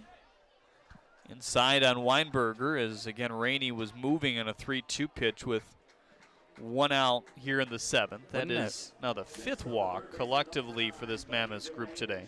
What an at-bat for Weinberger. He got behind 0-2 to start, fouled the ball off 3 times, saw 4 pitches outside the zone, really made Leha come to him. And with every pitch he fouls off, it's just another one that Leha has to throw. Because once you get behind 2 strikes, every pitch that Leha's throwing is a put-away pitch. And every time you foul it off and every time you make it miss the zone, he's just coming back at you with another put-away pitch. And every time it's just, I got to throw another one to this guy? My goodness. And it's annoying as a pitcher. And that's how you get on base. You frustrate them, change their mentality a little bit. Curveball hung. That one pumped into left field. They're going to send Rainey around third base, and it's a good decision. They're going to send Weinberger as well. He's got some ultra speed. The cutoff comes in. Paz to home plate. Skips past. Dwayne Jr. all the way to third base. He scatters there. He loves it as he celebrates it with the bench. Celebrate it, young fella. Rightfully so. Roped into left. A good day for Buddy Dwayne Jr. as well. How about Weinberger? The speed from first. I don't see that too often. Liner to left field line in the corner, and he scores. And with Lawler playing as deep as he was, there's really not a lot of space at Jimmy John's Field for that ball to score it, especially in the left and right field corners. He got to it, but bobbled it at first, and Weinberger saw the opportunity and ran with it, literally. Well, I was surprised with Paz. He cut off at third base, and he didn't throw home when Weinberger was probably only a quarter of the way to the plate from third. And he pump faked and then threw the ball. Wasn't sure if that was a transfer issue or a decision to not throw and then going back on that decision and then throwing, and the throw was eventually wide. But I certainly thought when he caught the ball at the cutoff, he had a chance, a more than good chance, to get Weinberger at the plate. Flock of birds flying over the left center field fence there in their V formation. Here's the 3-0 on Keyshawn Lynch. Remains high, and he draws the 3rd walk in the inning. The other 2 have already been cashed in for runs to make it a 9-5 Mammoths advantage here. It's just been a tough day on the bump for these Diamond Hoppers pitchers. Guisdala had a tough 5th inning. Verbrugge had a tough 3rd inning. And now the 7th for Alex Leha. Back to the top of the order for Nick Caruso. 0 for 4 today. All contact outs. First pitch to Nick, fastball off the plate outside. It's got to be deflating as a player on this Diamond Hoppers team, too. Like we talked about, Ryan Kotke said, trying to make sure they're not forcing anything and just let the wind come natural, get rid of the goose egg, hop off the schneid. But look out here, long way to run for Burke. He won't get to it as it's out of our reach here. Hughes also following the line to try to scoop that one up. But for the Hoppers, man, you go up 4-0 to start this game. You get 2 home runs from Kreitzer, 2 from Burke. Unfortunately for the Hoppers, there weren't a whole lot of base runners on before those, and you put up 5 runs. That's a good tally here so far through 7 innings, and now down by 4. That's just deflating when you're out there trying to pick up that first win. You may not be focused on it, but it's always in the back of your mind. Slider in for strike 1, 2-1 off the plate outside. 3-1 on Caruso, looking for his first hit today. Ground ball, fly out, pop out, ground out. And at bats in the 1st, 3rd, 4th, and 5th. Now the 3-1 outside. Ooh, called him back, though, for strike 2 as Keyshawn Lynch will, in fact, get a stolen base. So fill the count with runners on 2nd and 3rd. Everybody in on the infield here in the 7th. 3-2 outside. And now the pond is full of ducks once again here in the 7th.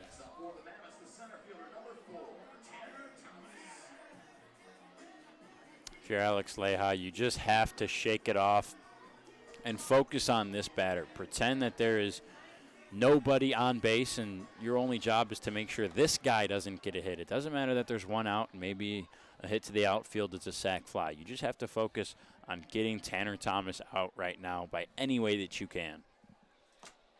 First pitch to Thomas, a little half cut. Fastball at 81. He looked mad at that one. He did. Mad at himself, you can tell as well. That's the baseball swing you take when you're trying to break a vase or something out of anger. 0-1, slider high. Thomas today, ground out, single and an RBI, a walk and a ground out. There's a lot of guys in this game that have had a lot of at-bats. We're only in the 7th. We're talking about Caruso just had his 5th at-bat. He's got time for another if the Mammoths do things right.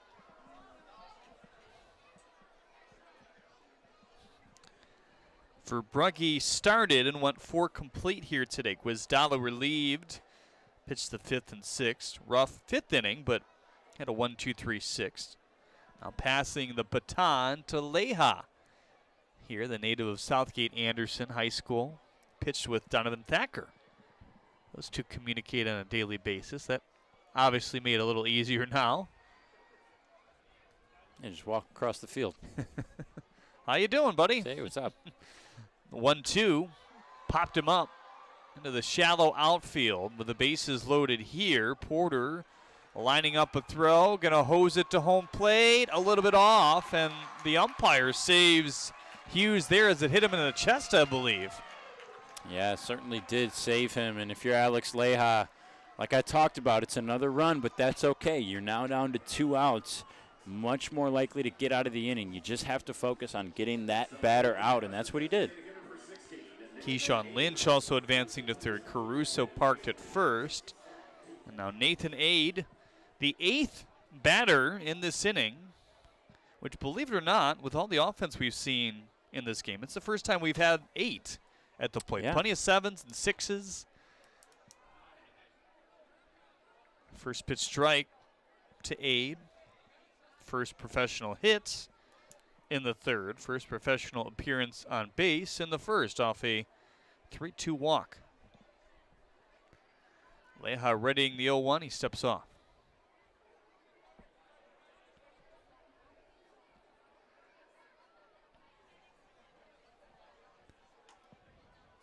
So not only does Leha have some familiarity with Thacker, he's also had a number of guys that he knows that have played in the league. Tom Constand, Steve Simmons, Nico Lolio as well.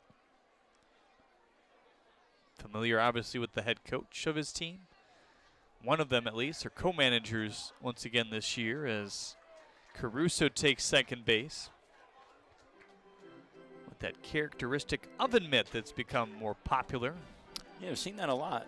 I like that. It's a good way to keep the safety of the players. We've seen a lot of players. I forget what game I was watching. It might have been a Tiger game, maybe a college game. I already saw it this season. Guys slide in, can't quite get the fingers up. You jam that finger, break a bone, out for a couple weeks. Punch to right, gonna score Lynch. Caruso gonna test it around third base as well. Snyder teeing up the throw, it's cut off. And the Mammoths have broken it open here in the 7th. How about a day for Nathan Ade, huh? No doubt. Quite the professional debut. Walk, single, 2 RBIs. Came in, looked comfortable, looked like he's been here all season. Looked like he's been here since spring training. No panic there, down in the count right away. Not trying to do too much on that swing. Shot it the opposite way on a line and scores 2 more. Rainey, Weinberger, Dwayne Jr., Lynch, and now Caruso have all scored here in the 7th inning to surpass the biggest inning by anybody. A lot of first here in the 7th.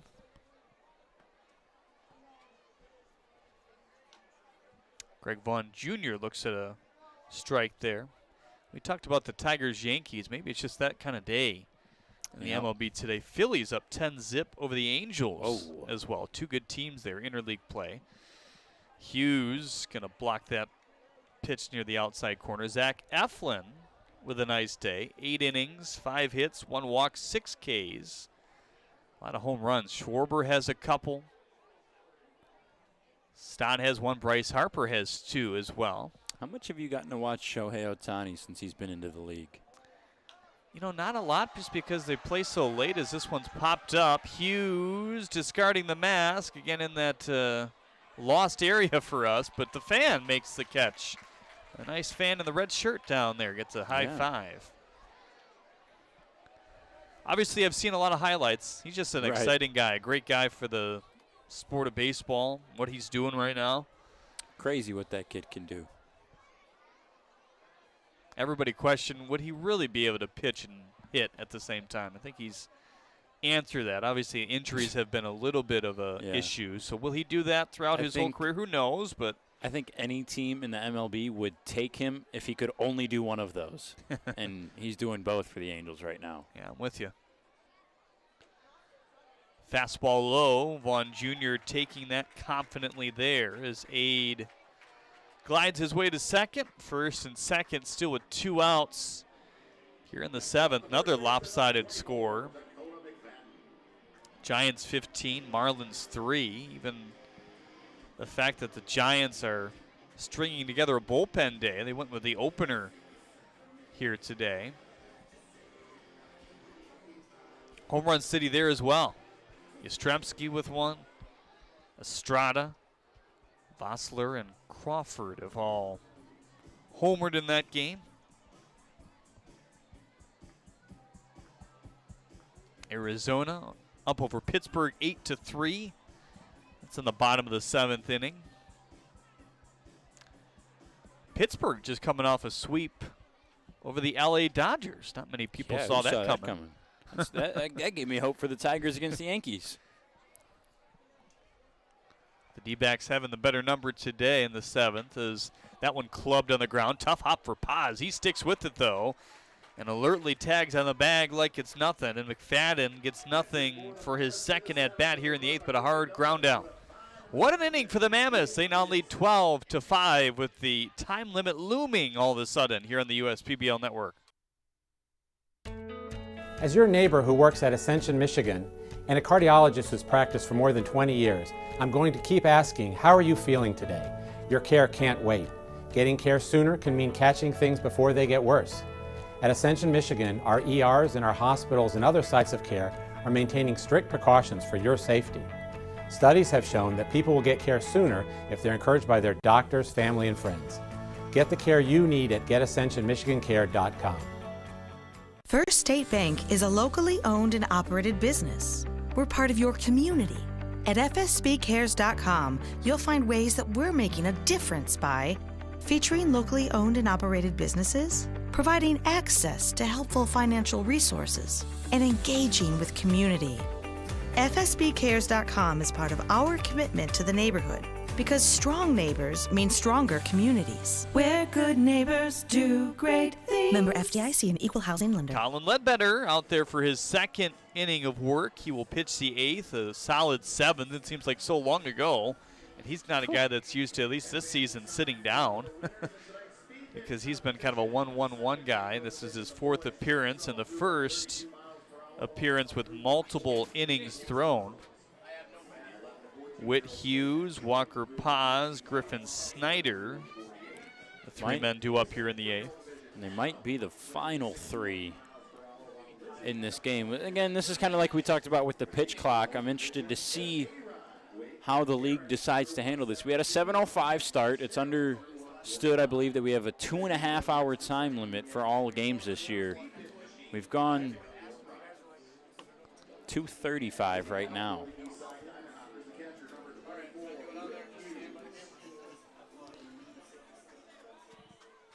So stick around after the game. We'll catch up with our player of the game selection. Just outside the first base dugout. Wow, tough one to keep fair or hit. How did he get it that direction? I don't know. I thought that was, if he contacted that at all, it'd be straight down or down the third base line. Maybe because the bat broke. Second broken bat foul ball we've seen today. Wow.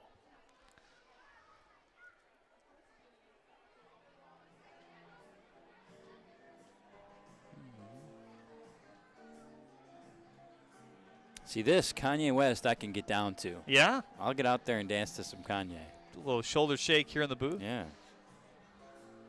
The pre-game ritual here at Jimmy John's Field is playing Jailed by Kanye West off of his latest album, Donda, and I am all for that song. Oh, just strap yourself in to get used to those songs. Oh, I will. That one I'm okay with. Some of the other ones we can push the skip button, but. Here's the 0-1. Looks at a breaking ball for strike 2. Well, tomorrow here at the ballpark, Classic Rock Night. On a Saturday, live music from the Michigan Schools and Government Credit Union Soundstage. Mammoths and the Beavers. Live music is presented by WLLZ 106.7 here in Detroit.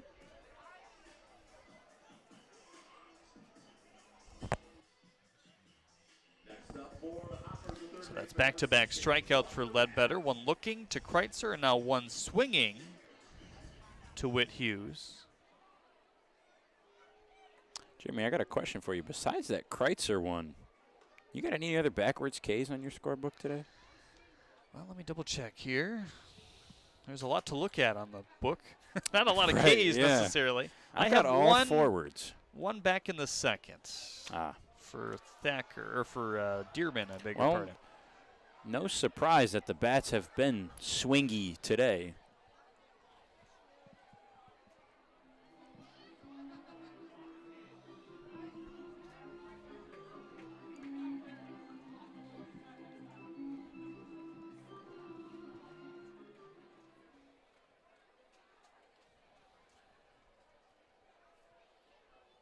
One on pause. Boy, you could tell the tail of that fastball at 91 messed with Walker a bit. Mess with anybody. I don't care if you're Miguel Cabrera. 1-2 off the top of the bat. Slider high. Okay, maybe Miggy gets away with it, but. You know what Sunday is? It's Jurassic Adventure Day, so the dinosaurs. You better be here Sunday. Are back to the ballpark. You can take a picture with them, thanks to Fairy Tale Entertainment. Tomorrow should be fun too. Classic Rock Night. Yeah, that's another music night I can get behind. Fans will have the opportunity to walk away with free movie tickets to see Jurassic World Dominion in theaters June 10th as well on Sunday, courtesy of MGR Theaters. 2-2, punched them away. Second looking. And the third K in a row for Ledbetter. What's that I was going to say two-letter. I meant two-word term we always talk about. AJ, announcer's jinx, right there. Strikeout looking. Griffin Snyder had a walk back in the 6th inning. Otherwise, 2 outs, a pop out, and a ground out. First pitch from Ledbetter at 91, pounds it away. 12 runs off 10 hits and no errors for the Mammoths. It's 5 runs off 9 hits and 3 errors on the other side for the Hoppers. So they've had their fair share of men on base as well. Those errors for the Hoppers are a little bit deceiving in the total box score as well. A lot of those haven't really resulted in runs for the Mammoths. For the most part, the Mammoths have batted in almost all of the runs that they have. Wow. Another tough slider. That one a bit harder than we're used to. Which has been consistently 79 today. That one at 82. Which, of course, in baseball doesn't always mean that they're counted as earned runs, but for all the gibberish that goes into scoring a game. Ooh, another tough slider. He strikes out the side here in the 8th inning. 4 straight for Colin Ledbetter. See you later. Back with the bottom of the 8th when we get back. How do these business owners find the time for peace of mind? Because they rely on Tryon to handle difficult and time-consuming HR tasks like payroll, benefits administration, and more. Working with Tryon, one of the nation's top professional employer organizations, provides access to top-tier health care and employee benefit plans and its team of attorneys and HR experts. With Tryon, you don't have to grow it alone. Visit RelyOnTryon.com. You can always rely on Tryon.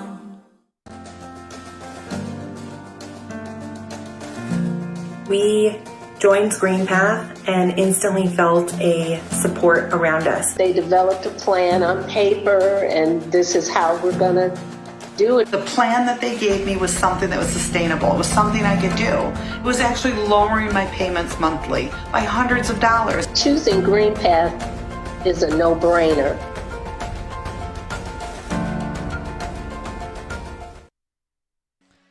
Mr. Drummond now takes over on the mound here in the 8th inning, bottom of the 8th.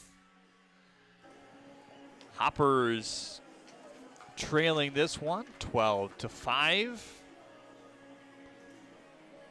All the kids making their way down to the first base line to run the bases here today. No better ballpark in the state if you're a kid. I'll tell you that much. And the fireworks here tonight, always a nice show. They got the launch balls, the wiffle ball fields, the T-shirt toss, kid race the mascot. We had young children throwing out first pitches. I mean, you can get a whole life's worth of baseball anecdotal experiences in one day here at Jimmy John's Field. Drummond, the 6'4", 240-pounder, 22 years old. He's about to turn 23 in just a couple days, 6 to be exact, on the 9th. 4-seam fastball, a 2-seam fastball, curveball, which is in the low 70s, and a split change, kind of in between the two. Kind of hear a lot of guys in this league throwing either or. Some that can't throw the change up have levitated towards the splitter. Yeah, Drummond is someone who we haven't seen a whole lot. Not quite sure what he's made of yet. Hasn't been put in a tough situation, and today's kind of one of those situations where his team's been getting beaten up, and the Hoppers kind of need him to come in and maybe bring some extra life into the defense right now. Fastball outside at 88. Tailed the opposite direction on the right-hander. 1-0. Opposite side of the plate, but called the ball. 2-0 now.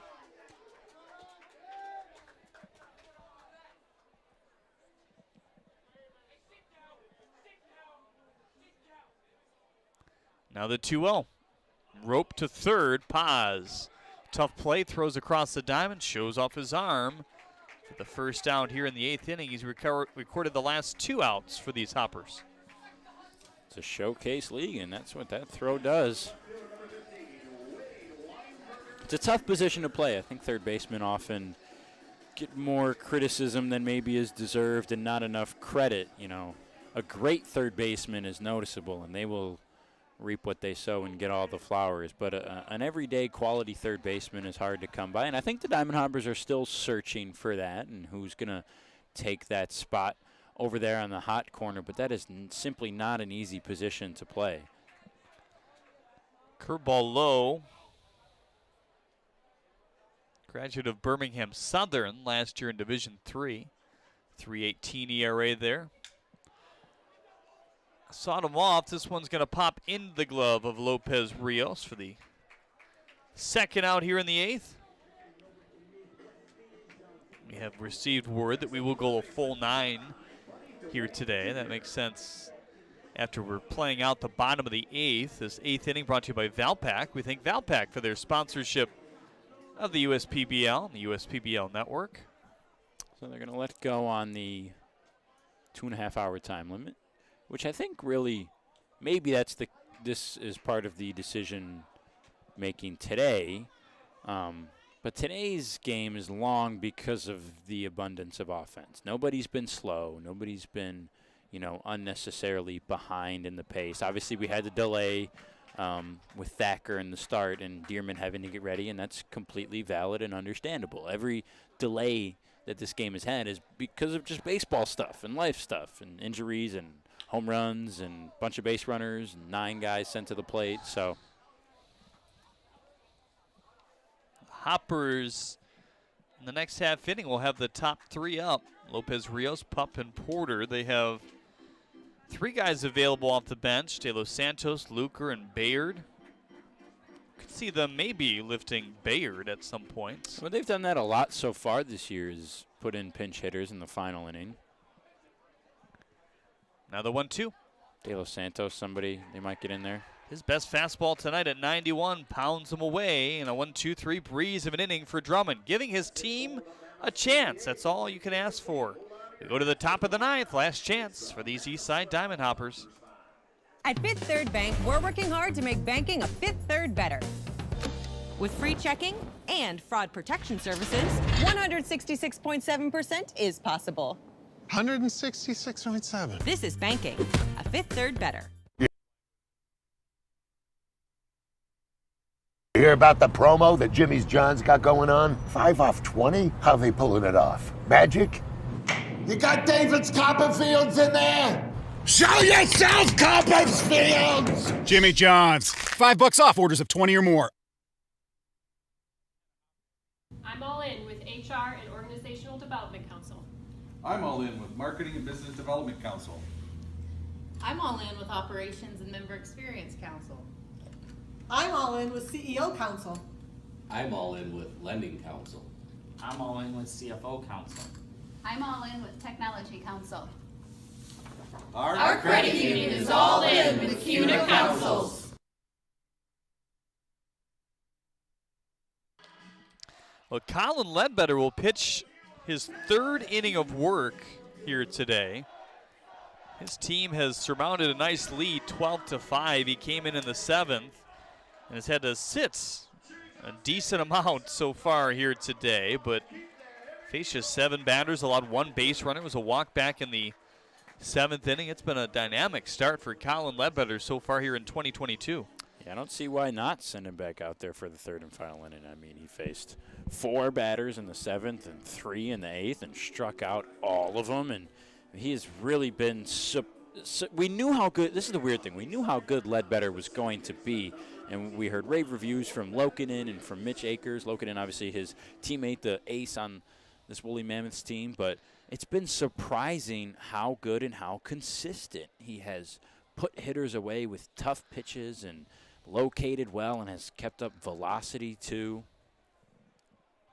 Lopez Rios will foul that one off. He struck out 4 in a row. Looking, swinging, looking, swinging. Is looking next? Some sort of scientific theory will say yes. Could not hold up there. 0-2 quickly on Lopez Rios. 0-for-4 today is Juan. Ground out, pop-out, strikeout. Now the 0-2. Ouch. Slider in there for strike 3. My goodness. It is indeed what we see. Jinx. Tough day for Lopez Rios at the top of the order. Just never was able to get things going. Somebody who's been very reliable in the 1 slot for the Diamond Hoppers this season. Kind of all we can say. Just one of those days. It was one of those days for the Mammoths, one of those days overall for offense, but for a lot of this Hoppers lineup that's not named Joe Burke or Nick Kreitzer, it was one of those days. Couldn't quite get on base, couldn't quite connect.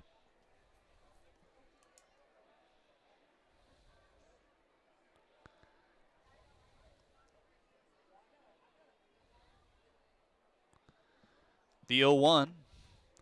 Fastball at 91, in for strike 2. Boy, he's trying to finish off the 8th and 9th inning dynamically here. He struck out 5 in a row and quickly 0-2 on Alex Pop, a good hitter. Tipped into the glove for strike 3. The slider. See you later, my goodness. Wow. Wow, Colin Ledbetter, all I can say. Jeez. How about this? The last time the Woolly Mammoths were on this field, they were down by 1, headed into the last inning, the top of the 7th, to the Utica Unicorns, and got lit up 13-5. Today, up by 2, heading into the bottom of the 7th, and they put up 5 runs to go up 12-5. How about the tale of 2 games there? Porter looks at strike 1 on the slider. Fastball high, 91 miles an hour. Has he thrown a ball? He hasn't thrown a ball in any of these strikeouts he's had. Unreal. Quickly 0-2. Defense relaxed. Why not? Slider away at 80 miles an hour. That's on me, Colin. My bad. Now the 1-2 high. That's his best fastball of the night velocity-wise at 92.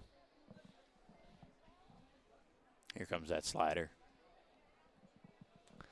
Caruso setting up, heart of the plate. Swing and a miss! Dusts him away with the slider in emphatic fashion. He strikes out the last 7 batters in this game. Unbelievable. Can't say much more than that. Unbelievable is right. Colin Ledbetter surpassing expectations. The silent assassin in this Mammoths pitching rotation. He's been dominant so far this year, and a dominant win for Westside tonight. Stick around post-game when we get back on the USPBL Network. The Mammoths win at 12-5. Slide into a new home. Work with a local mortgage pro who works for you. Get a cheaper, faster, easier home loan. Find a mortgage broker near you today at findamortgagebroker.com.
You hear about the promo that Jimmy's John's got going on? 5 off 20? How they pulling it off? Magic? You got David's Copperfields in there? Show yourself, Copperfields! Jimmy John's. $5 off orders of 20 or more.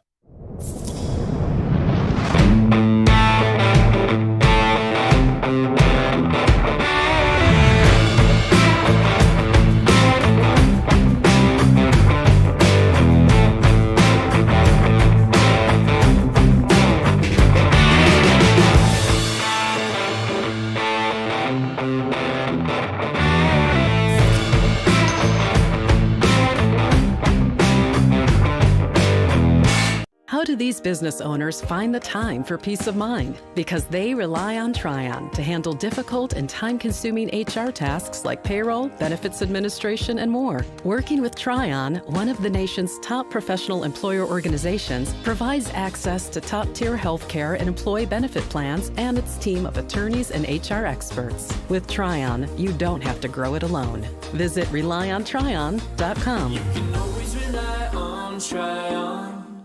They call me Prospects. Since the day I was born as a diver's watch, the challengers of the world have taught me many things.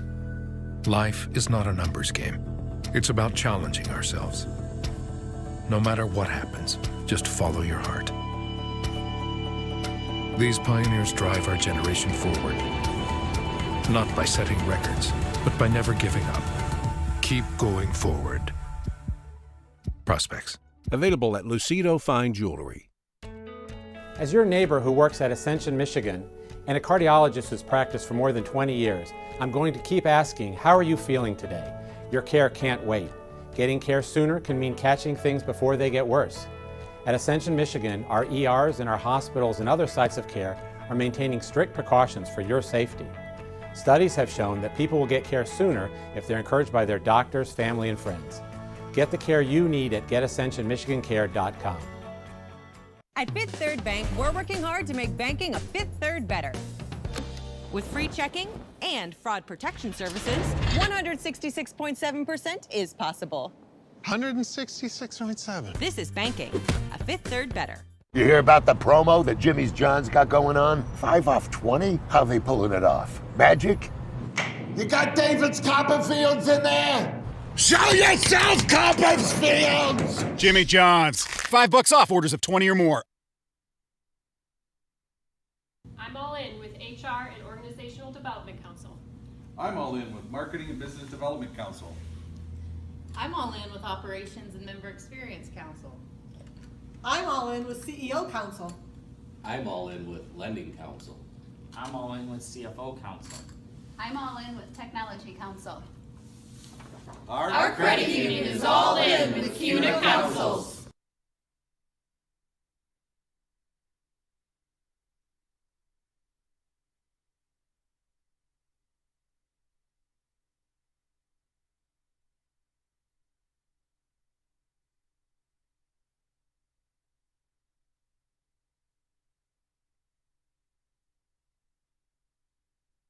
Slide into a new home. Work with a local mortgage pro who works for you. Get a cheaper, faster, easier home loan. Find a mortgage broker near you today at findamortgagebroker.com. You hear about the promo that Jimmy's John's got going on? 5 off 20? How they pulling it off? Magic? You got David's Copperfields in there? Show yourself, Copperfields! Jimmy John's. $5 off orders of 20 or more.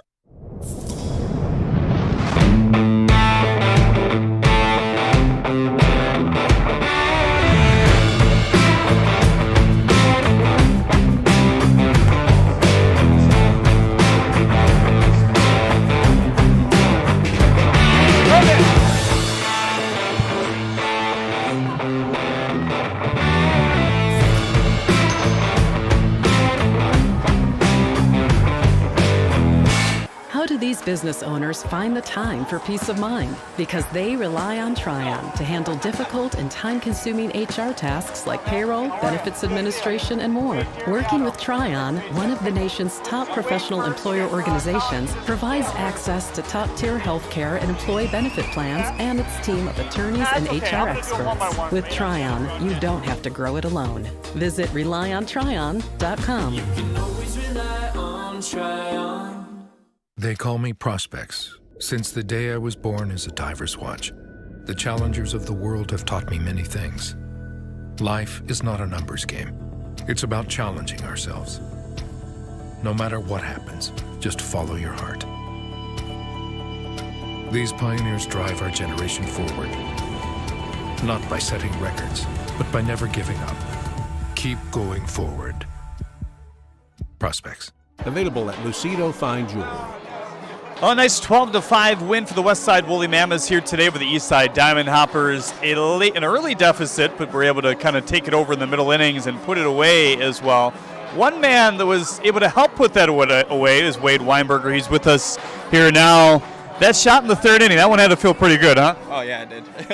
3-run bomb, your first professional home run. You're used to doing that certainly in college, but I'm sure nice to get out of the way here at the pro bubble, huh? Yeah, it felt like it was coming. I told guys like earlier, I said it just feels like it's building up. Well, you got a good view of the wind in the outfield today as well, and certainly at the plate, it kind of went on and off. You know, how do you play like that as an outfielder, and how do you know what to expect, I guess? Well, you just keep on watching the flag and watching the trees and everything. You just try to look at the environment and just play what you see. And for the most part, the wind blows out here at Jimmy John's Field, so you guys having to play pretty deep for the most part. Yeah, today was different. It was blowing out to right today. It's usually blowing out to left. Yeah. How has pro ball been for you? Obviously, you know, your first month or so. What's it been like? It's been good. It's you just have to find your routine and just keep it going, and just work with that. Obviously, a lot of good coaches. Your coach made a major league organization in the Twins, and there's a lot of that around here. What have you learned so far since you've been here? Really, it's being on time. Just being on time, come in, get your preparation, just be ready to play and then play the game. Just go out and play the game, read what you see, and just go out there and have fun, really. Your offense, got to work here today, 12 runs. It's, I'm sure, good to, play behind when you have the good pitching and good and fun to hit in the lineup as well. Yeah, our guys are just trying to put a barrel on the baseball and just try to work with that. Wade, good to meet you here today. Look forward to catching up, I'm sure, again throughout the season. Yeah, it's good to meet you too. So Wade Weinberger, we're going to name our co-player of the game. Now bring in Colin Ledbetter as well. Boy, did he pitch a gem at the end of this baseball contest. Struck out 7 in a row. Have you ever done that in your career to end a game like that? Never. No, that was a new one for me, and a lot of credit goes to Nick behind the plate. He knew exactly what was working for me and knew the batter's tendencies, and so me and him worked really well together to make that happen. And part of striking all those guys out and just having a good tempo is being on the same sync, right? Knowing that you can say yes on his first, finger that he puts down. Yeah, I didn't shake him off once tonight.